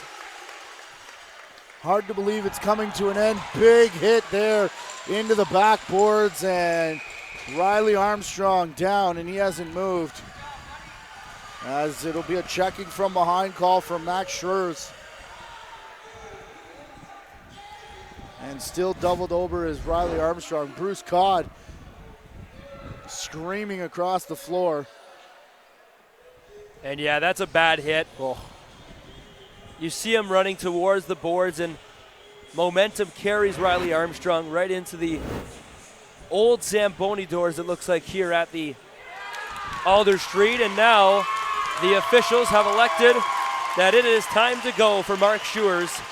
So Max Schurz, just 12 seconds into this 3rd period, will end his Founders Cup journey right now. 5 minutes on the clock. We imagine that's for checking from behind, either that or perhaps boarding. One more look from our wide camera here. As, the base of the threes, the proximity to the boards. As we'll get one more look at it. That's a big knock into the backboards. It earns Schurz the hot water, as there's a lot of it to go around right now in the showers. Looks like Kyle Curtis going over to serve. Oh, I don't know if I like that call, sending Curtis, as he has been the guy that has put all those crease goals in for the Green Gaels. We called it Curtis's corner earlier on in the week, and I know they're going to be shorthanded for the 5 minute, but with momentum and all this emotion building up, I think you have to start taking risks. If you're Brad MacArthur, even though there's still 19 minutes to go, you need 3 goals, and goals are hard to come by tonight. This has been a stingy defense all year, all tournament rather, and all year for the Orangeville Northmen, as they'll make it a 4-on-4 set with 15 seconds left. In the Hunt penalty and a shot that goes over the line. That's a huge goal before we get into that 5-minute power play. Shane Hillis from outside. As yet again, Spencer, we look at the scorecard here. Between numbers 22 and 27, there's a ton of ink. Well, take a peek here at the netminder. He gets beat on the post, but right when he's about to take that extra step out, he's uncomfortable. You see him, he makes that step out, beats him, and he's trying to spin around. When he actually spins around, though, that ball goes off his stick and off the post and in. Some coaches tell their goaltenders, do not move if you don't know where it is. This goaltender, Liam Wynn, elects to move, and unfortunately, that one he puts in his own net off the back of his wooden goaltender stick.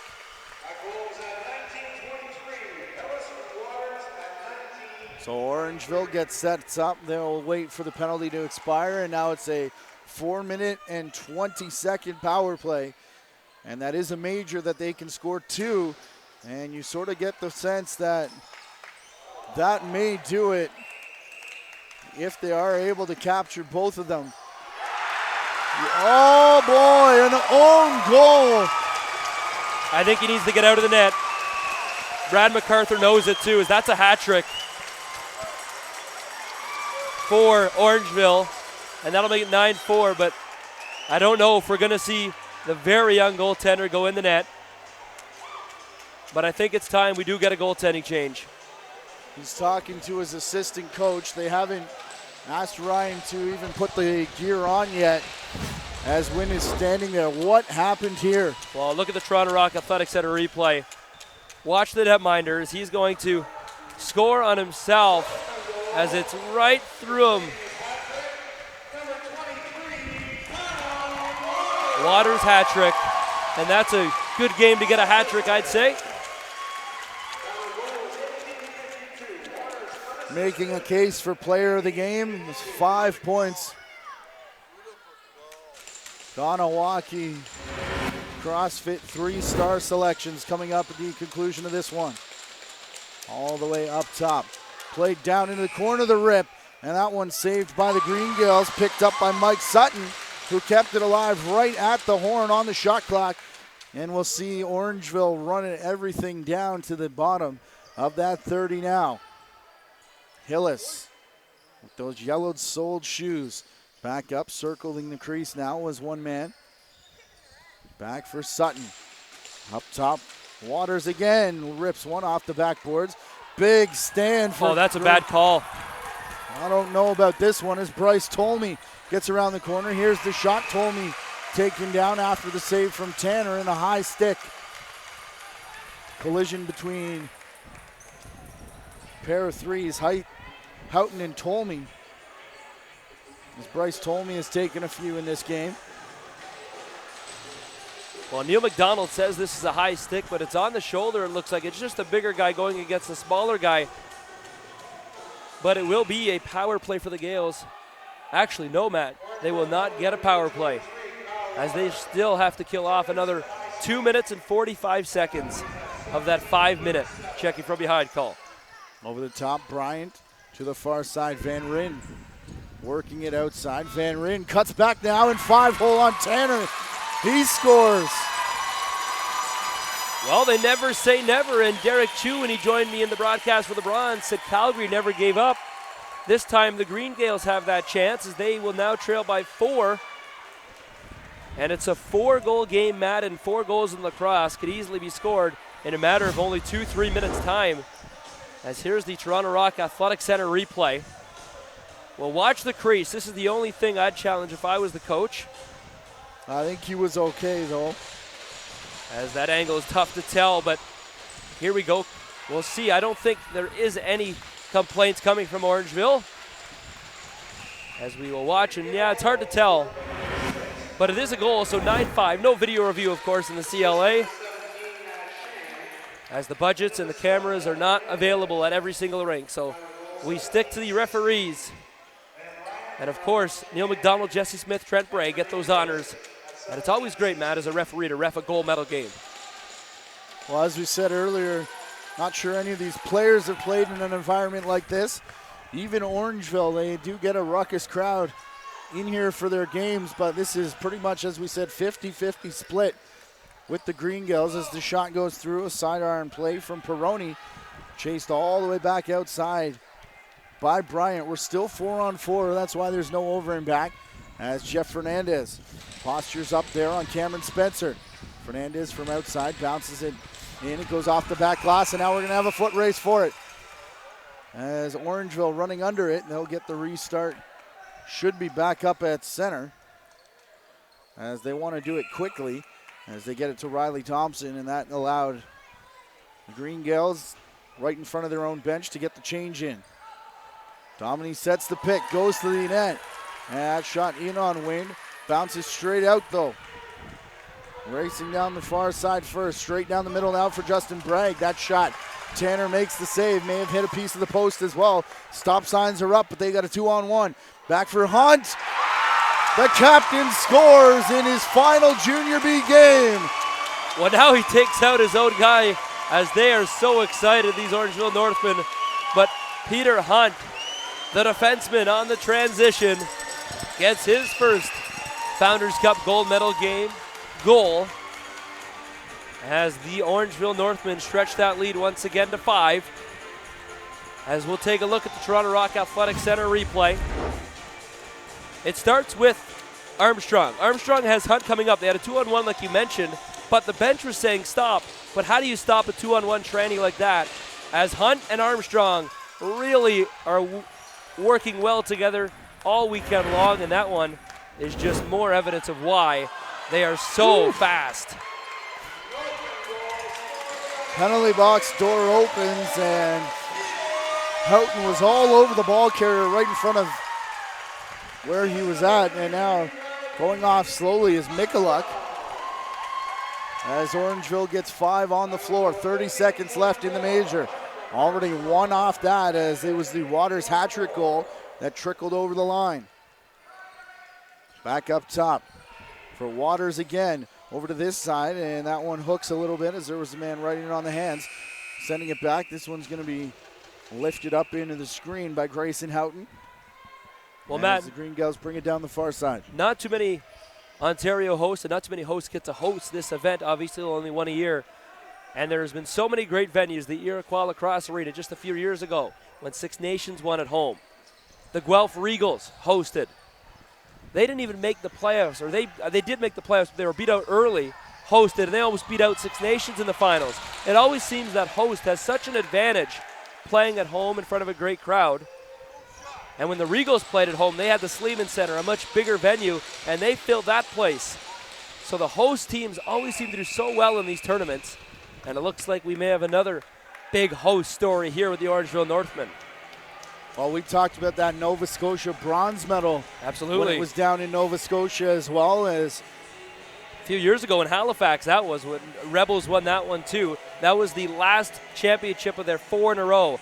The Rebels won. That was the stretch of 2011 all the way up to 2014.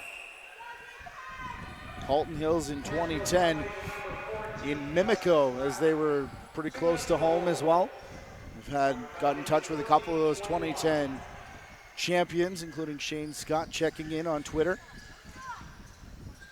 As they're over to this side, the righties pushing down into the corner. Big pick set, it comes up top. This one ripped off the crossbar up into the screening, off the stick of Nick Ribka, already with 1 in this game. Can't even give him a shot on goal. Unfortunately, crossbar does not count as a shot on goal. Ribka, Fernandez in the corner. Here comes Fernandez. Fernandez, that shot. Oh, what a rough game here for Riley Armstrong, as he takes one off the leg now, but he's going to stand in. We've seen him down 4 times while hit on the floor a couple times, and 2 others that he took shots that should have gone down. Would have felled anybody else, but what a game for him, as this one lifted back down the floor, and Daniel Tanner wants water. So we'll take a timeout. This should be good. $900 50-50 ticket. And you can hear the oohs and ahs here in the building. our final time to remind you about the Paul Rabel Live Experience. Register early to get an autographed Paul Rabel ball. The player of internet fame will be hosting Tykes Peonies and Novice players on Saturday, August the 1st and Sunday, August the 2nd. Bantam and Midgets at the Toronto Rock Athletic Center. Visit TorontoRockAC.com for more information, as you can learn from one of the legends of the game, Paul Rabel's live experience coming to the Toronto Rock Athletic Center. Our thanks to them for their help all week, actually. As these free broadcasts started with them, as around the corner, couple fakes there as Wynn, that one stayed on the right foot. Looked like the 5-hole was open, looked like there were corners as well. As we remind you to follow us on Twitter at JVI Video. As we are looking forward to, we can actually, I misspoke earlier when I said we had a bid for the Mann Cup. We found out that we will be broadcasting the Mann Cup from here in Ontario. So check us out on Twitter at JVI Video, Facebook.com/JVI Video for that schedule and how to watch that, and JVISportsNetwork.com if you're interested in sponsoring those broadcasts. As maybe we can do the same thing we did here.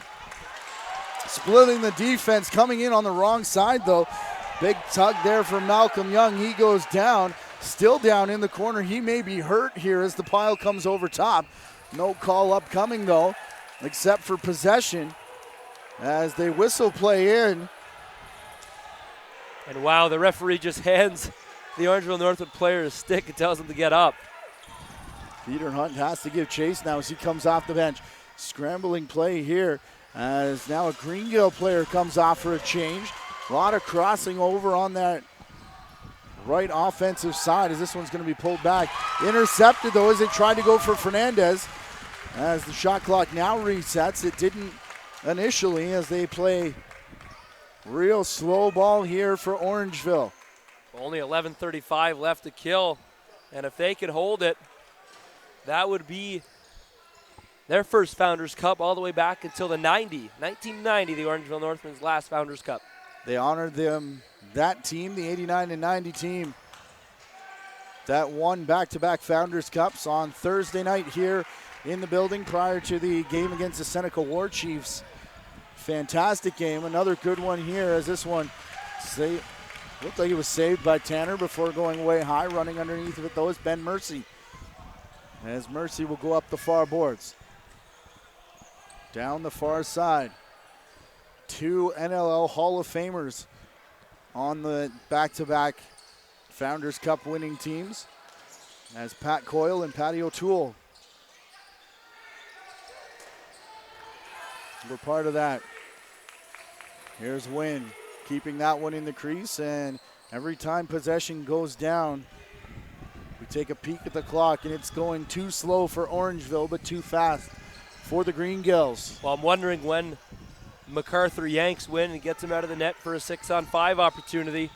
As good save by Tanner to hold his ground. Well, we may have more penalties before this one's done as well, as it's been that kind of game. Riley Armstrong in the corner. They've kept a good lid on it, though. A few times it may have boiled over, but the intensity has been there throughout. As they go down the far side, Scott Dominy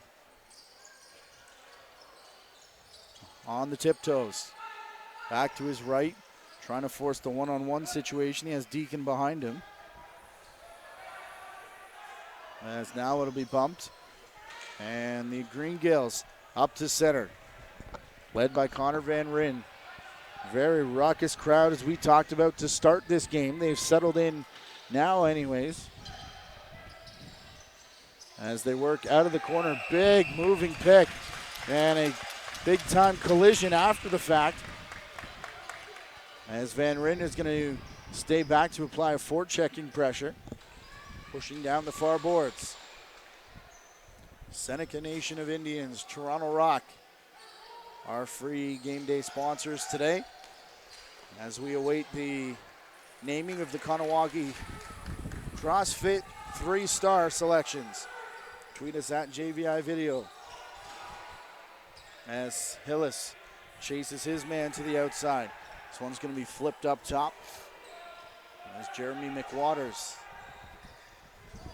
Works to the far half boards now. Van Ryn taking to the floor. Dyson Williams is backed up top. Goes down into the corner. Big mugging there on the top of the crease as everybody falls down. Peter Hunt will roll away into the corner as it gets passed back to Cameron Spencer. Well, Peter Hunt's had a big game so far. He's got one already, and not only that, he's been a big leader for these Orangeville Northmen, a younger team, but with a few veterans. You mentioned only 2 graduating players for the Orangeville Northmen and only 2 coming from the Gaels. So get pushed down low. 8 minutes left on the clock. 5-goal lead. As we keep looking at Wynn and nothing yet from Brad MacArthur.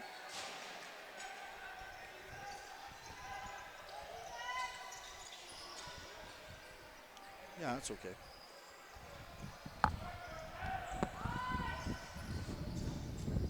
Wheeling up top, Fernandez. Far side, big rip. That one gets through Tanner.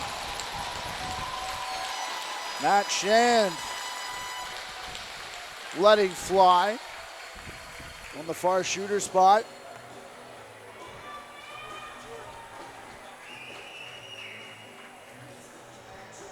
That one caught a piece of Tanner. Let's check the replay here. Fernandez to the far side.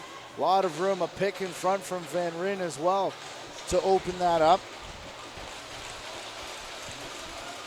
That's the first point of the game for Fernandez as he'll get the assist. As our player to watch pretty much shut down here for the Gaels. As that one, a lot of pressure over right by the referee's circle. It was passed back to the near side before bouncing up over the glass and out of play. Over the top, Zach Deacon. Domini colliding hard with Ethan Schott. Back into the corner. They bring it back up top. Domini is down. And there's a penalty coming as Domini gets up and rips the stick out of the hands of Adam Peroni. And they're going to take both of them, it looks like. Domini heading off, as is the Green Gael player. Domini has words for him, and an illegal cross check against Ethan Schott.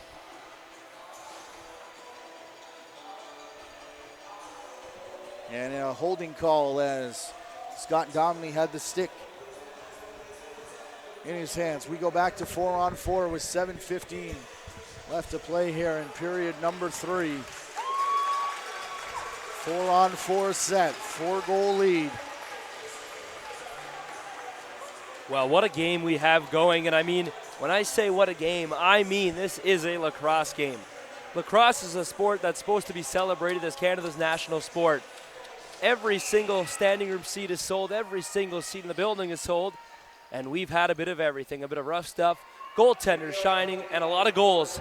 And we only have 7 more minutes to go of this big Founders Cup. I hope you can join us for the entire 7 minutes because this is history in the making. Riley Thompson from the outside. This one rings off the corner.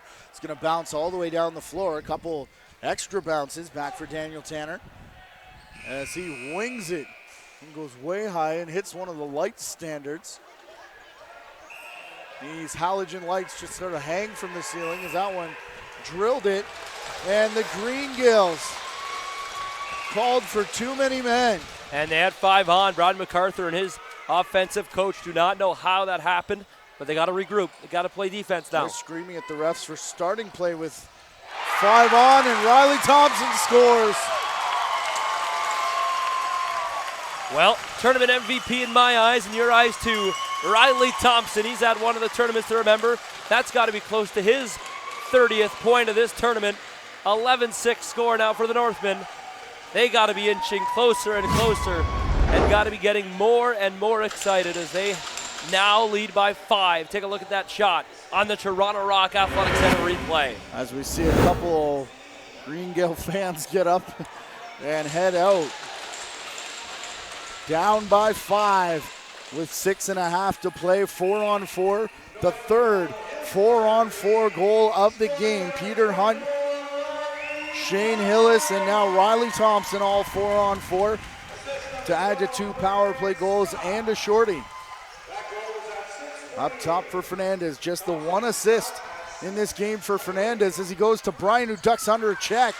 And the shot, where's the ball, is even Tanner not sure where it is. It's caught up in the right leg pad. Well, Tanner now, he's going to start to feel this stress a little bit more as each shot that comes his way and each time he touches the ball means so much. As he's doing it for both goalies, as that's going to draw a penalty. And this is just getting worse and worse for the Green Gaels. However, Brad MacArthur, he's such an experienced coach. He will take the positive out of this and turn it into something huge. Got to watch out for these Green Gaels, as I know they're down by 5 and it seems like so much. So very little sparks could spark something huge. And this penalty that you just seen could turn into a huge positive. Watch out for them really to push down the stretch. Riley Armstrong got a couple of standing ovations as he headed off to the bench there, as draws the holding call there, ripped down.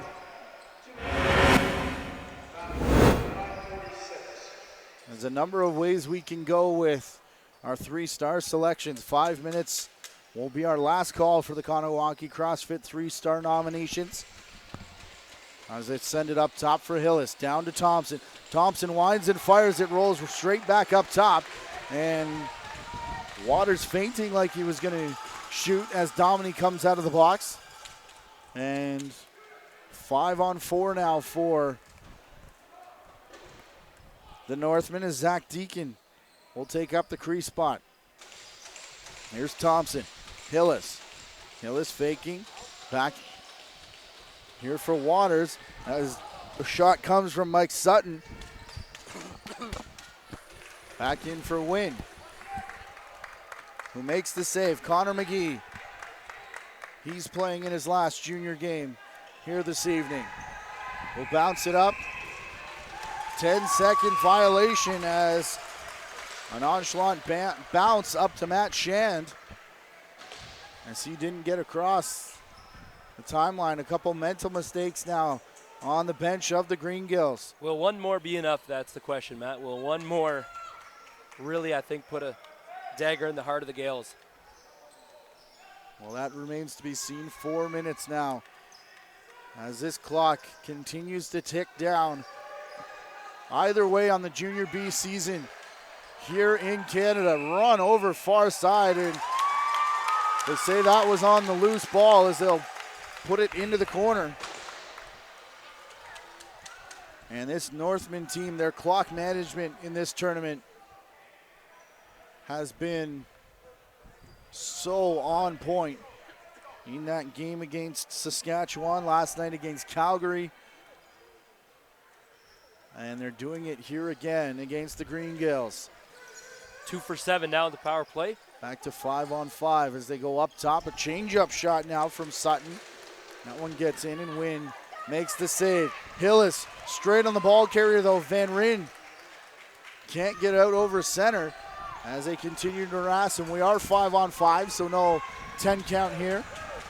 As Van Ryn goes to the far side. Wynn is sneaking to the bench. Brad MacArthur with the call.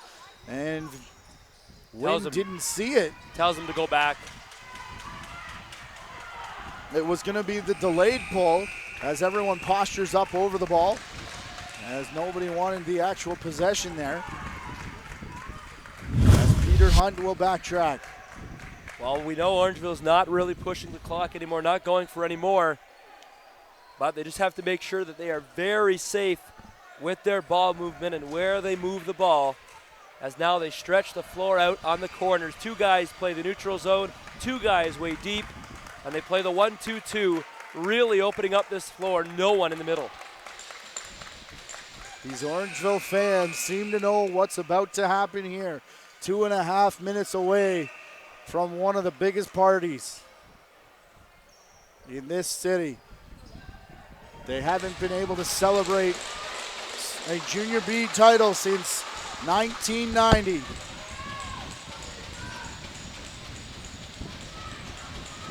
As Fernandez looks to go up top, and it's an errant pass that will run Matt Shand back to center floor. His last-ditch rip effort. This one poked ahead as Wynn takes to the floor, gets it in his stick, and launches it down the floor. As now Peter Hunt takes a right hand as Kyle Curtis sneaks off to the bench. No penalties here as they just make sure that Orangeville has possession. And what happens here? Bruce Codd directing traffic. It will be Orangeville ball. As Hunt out of the corner, up for Riley Thompson. As they start playing music here as play is on. It's pushed back into the corner. In behind Daniel Tanner now. 15 on the shot clock. Minute 42. The crowd starting to chant Northmen. Some players on the bench starting to hop. This one. Well, they have to take in this moment and never forget this last 1 minute and 26 seconds. You'd almost rather to be up this much than win it on a last second shot, as you can really soak it in front of your home crowd. 3 straight to win the Ontario title against the Gaels. Oh, it's under them. As that one bounces between the legs of Tanner. They wanted a rematch, did the Green Gaels. The Orangeville Northmen welcomed it. As we hit the last minute, the crowd comes to their feet. Well deserved. Bruce Codd and this team right now went through so many tough up and downs. They had an 18-2 record with their last loss in the regular season at the hands of the Elora Mohawks, 4-3. Big playoff push. And now they're going to get something that you don't see too often. A big sold-out crowd here at the Alder Street. And they're all looking at one team, the Founders Cup champions, Orangeville Northmen. Peter Hunt on 1 foot now. This is what it takes to win, folks. We've seen that from Armstrong. Hunt is going to stay on for his final Junior B shift as there's 19 seconds left in it. He's still going to stay there. They'll leave it behind the goal and run out the clock. And the Orangeville Northmen have won the 2016 Founders Cup on home floor. There it is. The party has officially started in Orangeville. You know what? It's a well-deserved win, but I still think Ryland Hartley deserves to be on that floor, and unfortunately he is not. But he's with them, and that is a well-deserved win as they get the final score 11-6. And what a heartbreaker as we see a graduating player of Matt Shan and a few others down on one knee for the Gaels. Well, Fernandez down as well. Shand, we weren't told was a graduate. Brad MacArthur will huddle everybody up as they get together here. 11-6 your final score as they now begin to salute the crowd. Phil Sanderson comes out of the pile with a big wave as Brad MacArthur still giving a final chat to these players. Welcome to our post-game show brought to you by the Toronto Rock Athletic Center. As we have trophy presentations, our Ganawaki CrossFit 3 stars and the presentation of the National Champions banner, silver medals to the Green Gaels, gold to the Northmen. Well, the referee on the other side of the floor, Matt, actually got the ball. And he went over to the Northland player and asked if you guys would like it. And of course, they said yes, as that ball signifies a 12th national championship for Orangeville. And it's their 3rd Founders Cup. First one since 1990, the last time Orangeville has won a Founders. Of course, a couple Mintos since that time. Graduate players from the Green Gaels. Number 27, Nick Ribka, and number 22, Connor McGee. See it come to an end on the unfortunate side here tonight. But for the Northmen, victory for the graduates, Riley Thompson and Peter Hunt. As Rylan Hartley on the is floor. out there.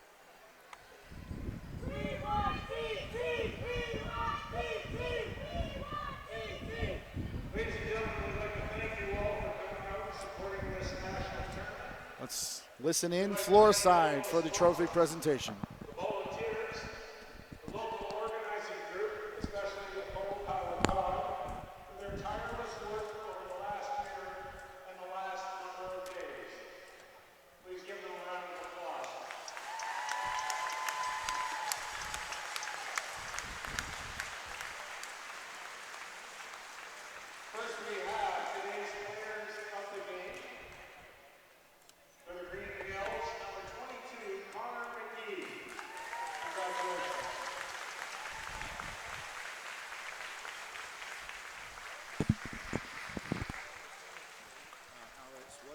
What's happening here at the end? Like with their interviews, they're interviewing and then throw back to me in between, or no? Okay. Are they gonna have? They don't have communication, right? So I got to cue.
A look at the medals that are being handed out here. Silver medals to the Green Gaels, as they had a fantastic tournament coming in here, winning the A division with wins against the Calgary Chill, Nova Scotia, and the Saskatchewan SWAT.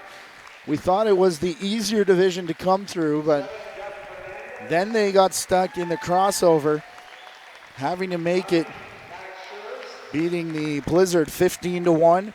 And then that big match against Seneca yesterday, a great game for the Green Gaels, 14-7 to clinch their spot here in the gold medal game.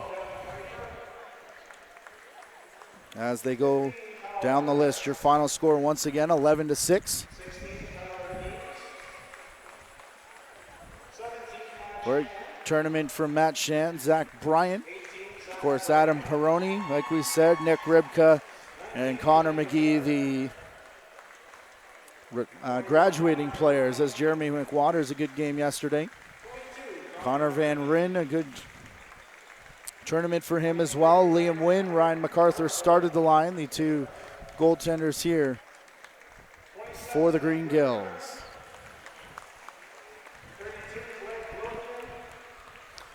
As they'll go down both lines first, the Green Gaels with the silver medals.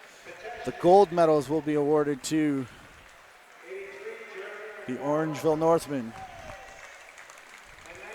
There's Bryce Tolmie. A rough and tumble battle for him here tonight.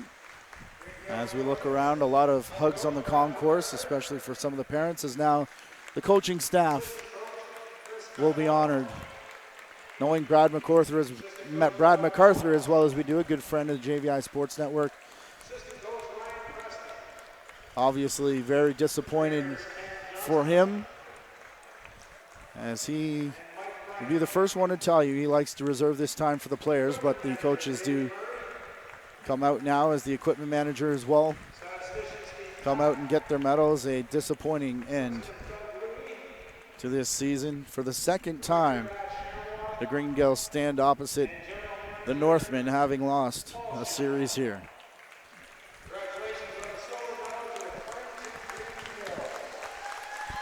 And listen to this crowd come alive now, because the home side is about to get theirs.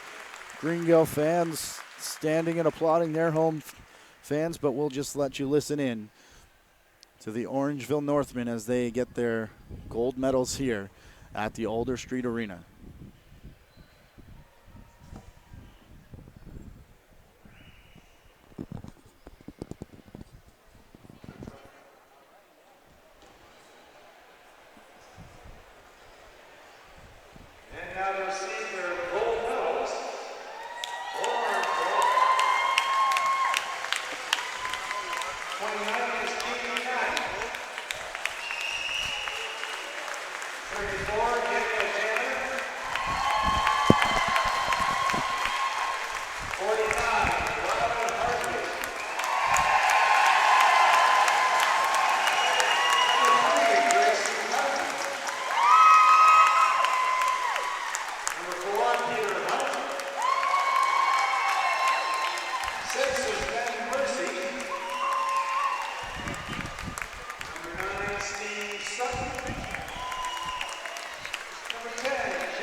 Definitely the biggest applause going to Rylan Hartley, who, as we said, injured in an earlier game against Seneca.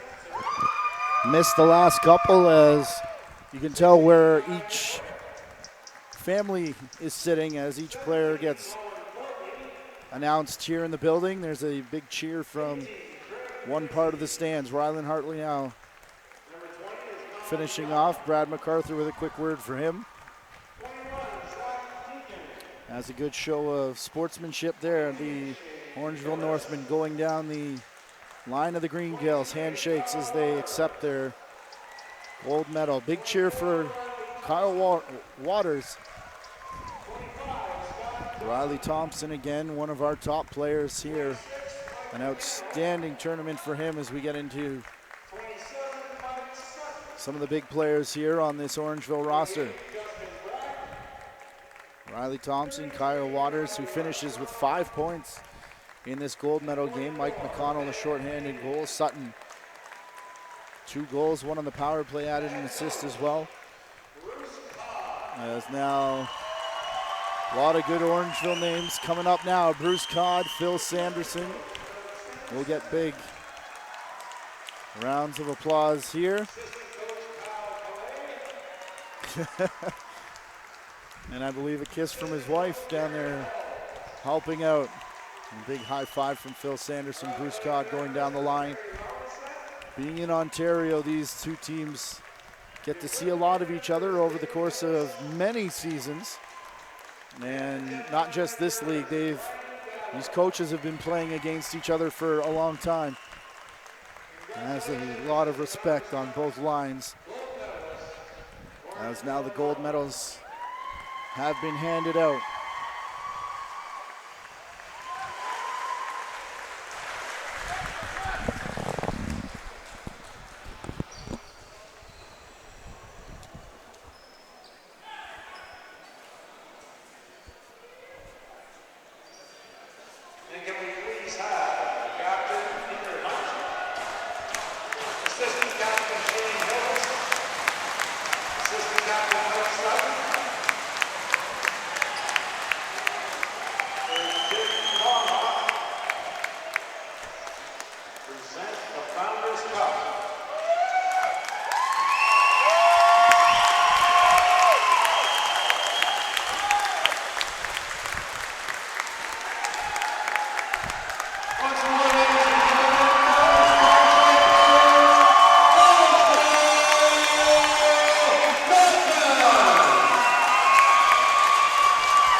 Well, there it is, ladies and gentlemen. The Founders Cup champions, the Orangeville Northmen. Spencer Tangway has grabbed a wireless microphone. He'll be down on the floor along with Sam McDade. As Rylan Hartley gets one of the first touches.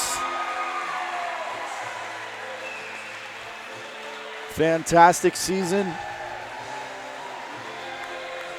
You can see some cheers and tears down in that Orangeville line. It's now the leadership team getting the touch. First one, of course, went to Peter Hunt. Another reminder, another shout out rather, to the Founders Cup Committee and the folks here in Orangeville who have come together. How about Daniel Tanner? What a game. What a couple games coming on to back up Hartley after he was injured. Cameron Spencer, as down to our left, the Green Gaels families are being brought onto the floor to meet up with their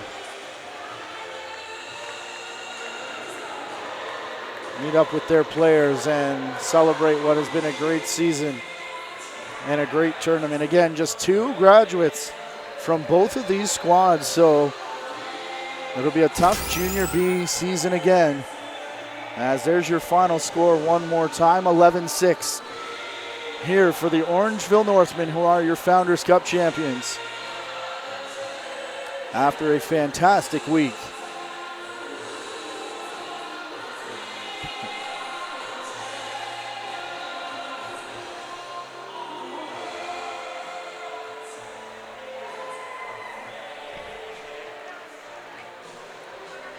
Sam McDade at center floor. She's got our first interview. An incredible win. How does it feel so far? Oh, it's amazing. A lot of hard work. And it was shown throughout the entire tournament in front of all the crowds. Gold medal at home. The crowds, it's got to be so sweet. Oh, it's amazing. Best feeling in the world. Now let's talk a little bit about pressure. You walked into this, backing up Rylan Hartley a little bit there, and he goes down. You get called in. What were your first thoughts on that? Well, Rylan's like probably the best goalie in Canada, and at our level, he was amazing all year, and I just had to step up and had to do what I had to do, and I came up pretty big, and our team was huge. Our defense was amazing. It's just such a great feeling. We did a fantastic job here at the Founders Cup. Congratulations. Go celebrate with your team. Thanks, Daniel. Getting a chance with the Founders Cup as Bruce Codd. There it is. Another championship. These guys have won a bunch. But I'm sure if you ask them, the NLL ones, Bruce Codd won in places like Calgary. I believe that may be his only NLL title. I have to double check on that. He may have won one in Toronto as well, but bringing it back home and winning in Orangeville is now the training staff and team staff. Here's a guy we need to shout out right here. As Ryan has been doing a lot of the media work. He's not sure who to hand it off to now. Ryan Dowdle has been one of our connections here this week, as they continue to find anybody they can to give this trophy to. Everybody wanting a turn. In there somewhere is Spencer Tangway, and Sam McDade still looking for more interviews. The team will line up and get a picture now, as the Green Gaels line the glass. Over here, the team doing a lap to salute the fans.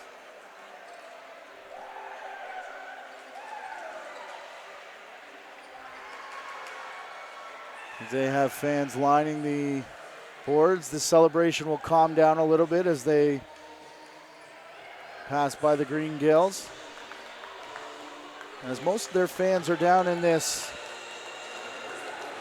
west end. Phil Sanderson directing them there now, as they've been loud all season long, but of course this week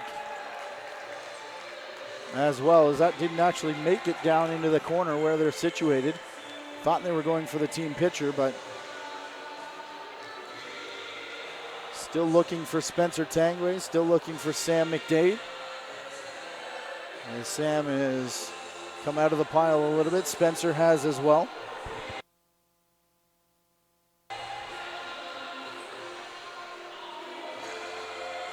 As Orangeville sets up by the Founders Cup logo. A reminder to follow us on Twitter at JVI Video, Facebook.com/JVI Video for our upcoming schedule, as we're still finalizing plans to hopefully, if we get proper internet and etc., bring you Major Series Lacrosse Final Series. We will be bringing you the Man Cup as well. So JVISportsNetwork.com, hit the contact page if you're interested in sponsoring whatever we'll be up to. As we do minor hockey as well, Rock Elite League broadcasts. Junior NLL tournament coming up as well.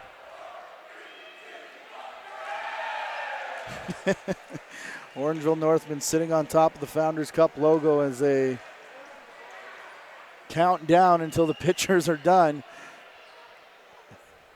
And now they can really party by themselves.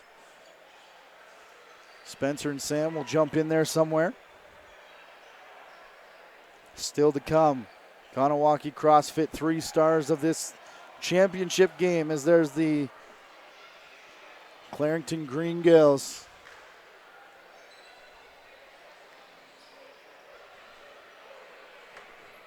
Sam has somebody, but I don't see her. As she's in the back somewhere.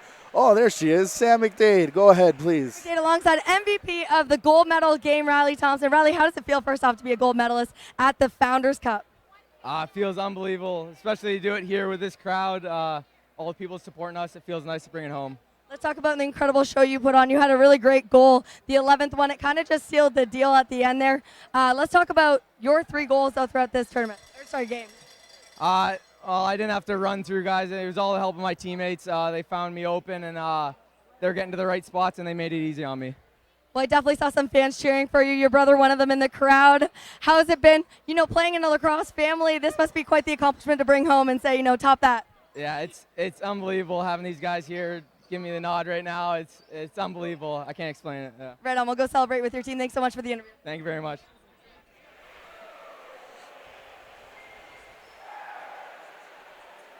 The home of the Orangeville Flyers in a couple weeks, who will move in. They play in the Ontario Junior Hockey League. But for now, it's still Orangeville Northmen territory. As there's one more banner to hang in the east end of the arena. Those two from 89 and 90 getting a little lonely and dusty up there. Again, Spencer Tangway, Sam McDade down in the crowd. As the Northmen look to double up now. It's up to the boys out west. Representing Ontario in the Minto Cup, a loss last night to Coquitlam though. As we sit 7:30 here, Eastern Standard Time.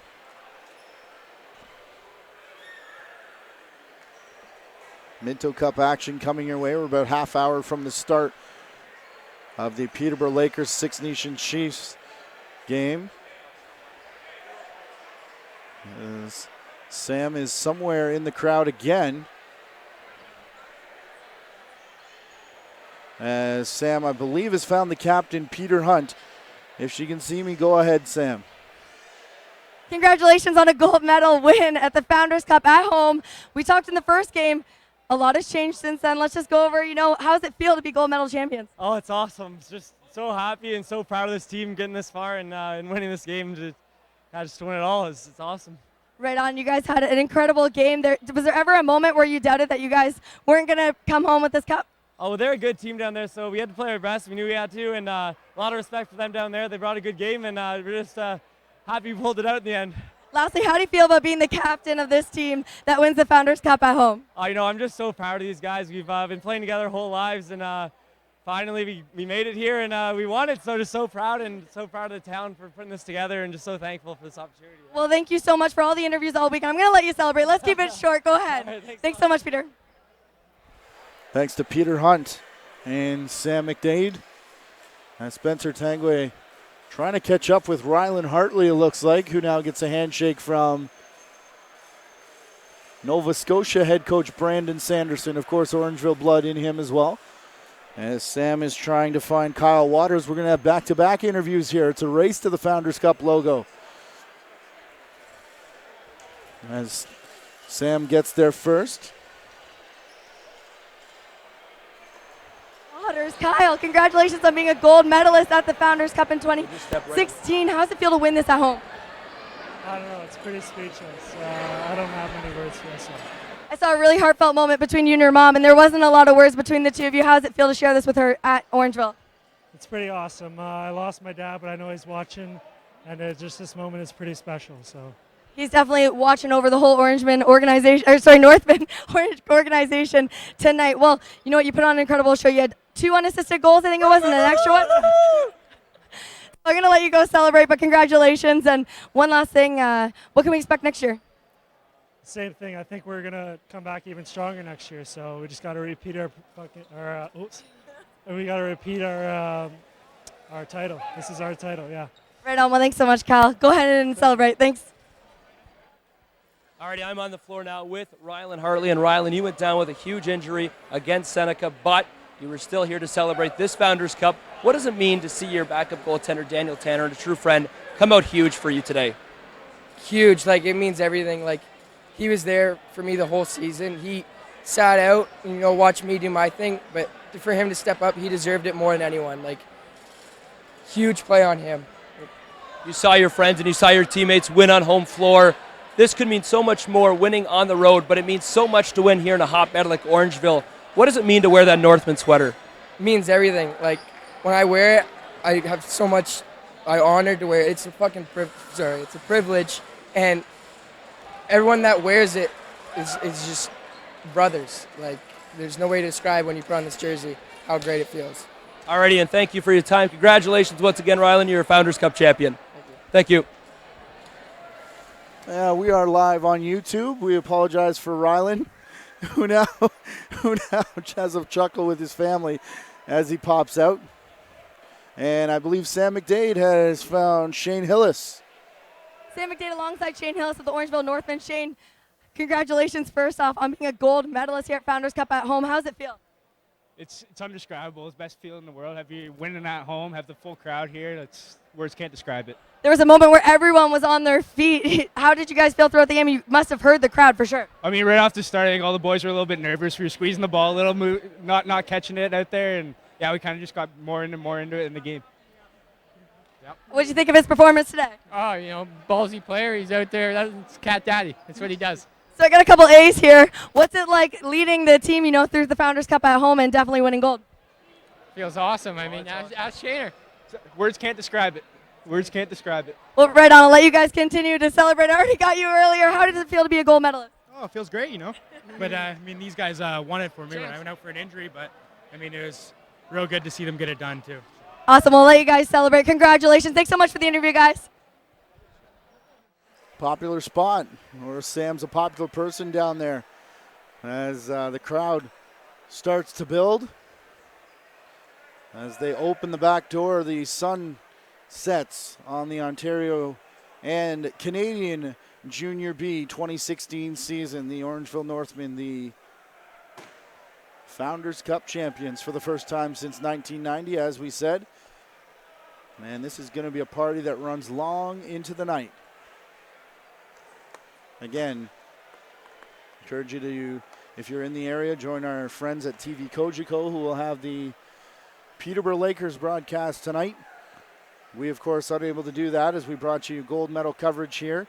As a few more shout-outs from us, Bob Hunt and his crew, our thanks for letting us come in and broadcast this game, this tournament rather, as they put on a great tournament.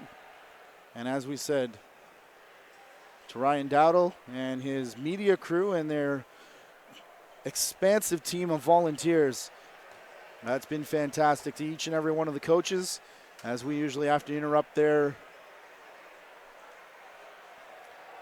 whatever they do, their routine before games to get things like starting goaltenders and rosters and lineups. Everybody that's jumped up here into the booth, including Brad Ritchie from Team Manitoba, Chris Susi from Nova Scotia. We had Derek Chu from Team Seneca, Shane Sanderson from Orangeville. Mark McKelvey started the week here on the mic. Spencer Tangway, Ash DeSetley, camera 3 down in the west corner. Matthew Cole was operating camera 1 most of the week down in the east corner of the building. Our tireless producer and executive producer, our main follow camera operator as well, Gary Morrison.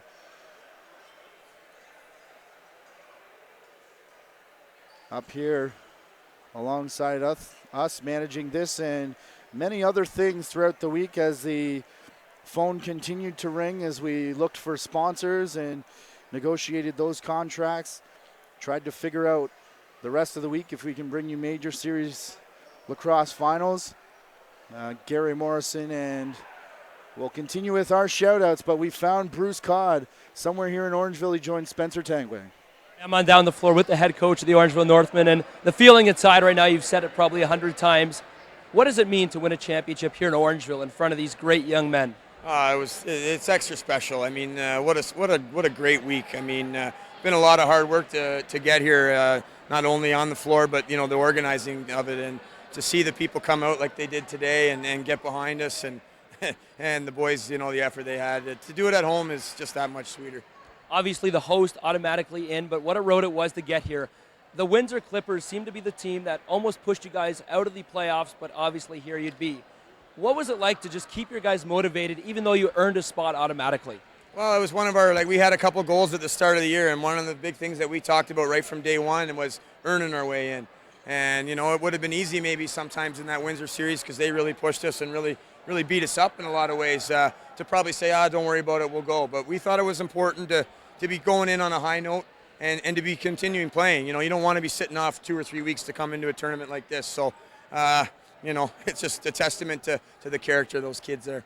Now, just briefly, not to bring anything down, of course, Rylan Artley went down hard in that Seneca game. What was he and what was Daniel Tanner like in the back end to step up? The goalies in this team were so spectacular all throughout the season and playoffs. Yeah, no question. I mean, Rylan was, just a massive part of our team all year long.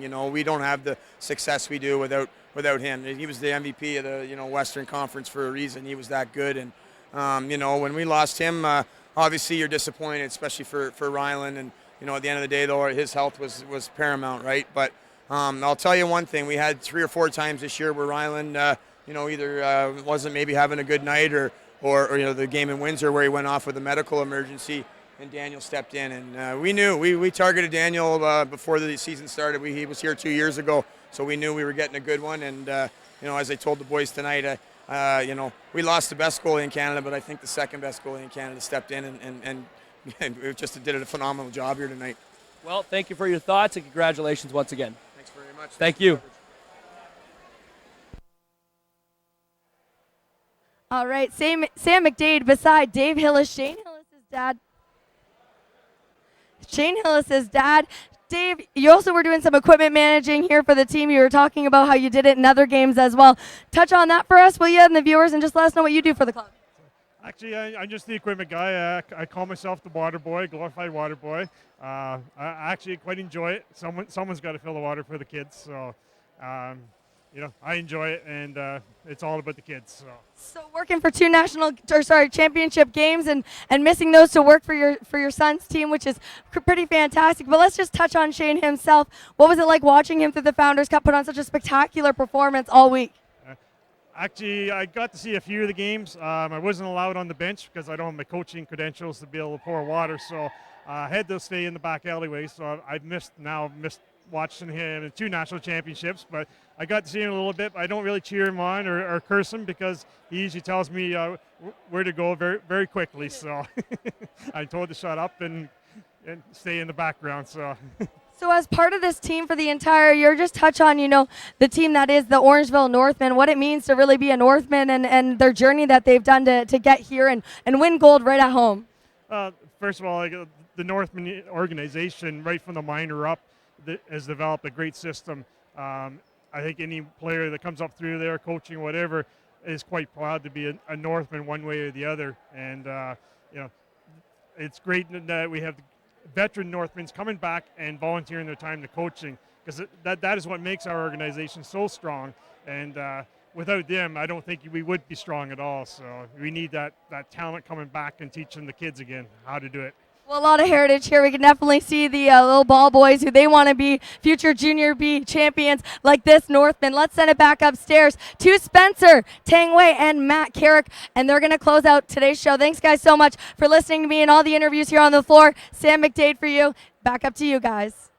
Thank you very much, Sam, as we thank her and our host talent team that have been part of this broadcast. One final thank you before we wrap with the Kanawaki CrossFit 3 stars, and that is our director, Alex Frazow, who has started to come down with a little bit of something and has been in that booth coughing away in our ears, but talking nonetheless and plowing through 3 games a day. All the fancy graphics that you see that pop up are all his work, and sharing a hotel room with him, we understand now. Up at 3 o'clock, he's usually gone by the time you and I were even awake in the morning, so we don't even know if he has slept over the past 6 days. But huge hats off to Alex Frazow for putting all of this together and making sure all these pictures get where they need to go. Operating switchers, cameras, graphics like this one here, replays and everything else is Alex Frazow, our director. And our 3 stars brought to you by Kanawaki CrossFit from this final gold medal game. Spencer? Well, the gold medal games it seems so far long ago as we got all those interviews, but how about Riley Armstrong? 33 for the Orangeville Northmen, big on the back end, and he was one of those guys that Bruce Codd talked to me off camera about, was a key leader in that locker room off the floor. How many times did he hit the deck here as he was eating shots left, right, and center and just hanging in to help his team win the championship? 2nd star, also from the Orangeville Northmen. We're going to see a lot of black and silver here. Peter Hunt, the captain, in his final game. A shorthanded goal and just tremendous leadership down on the floor on the defensive side of the ball.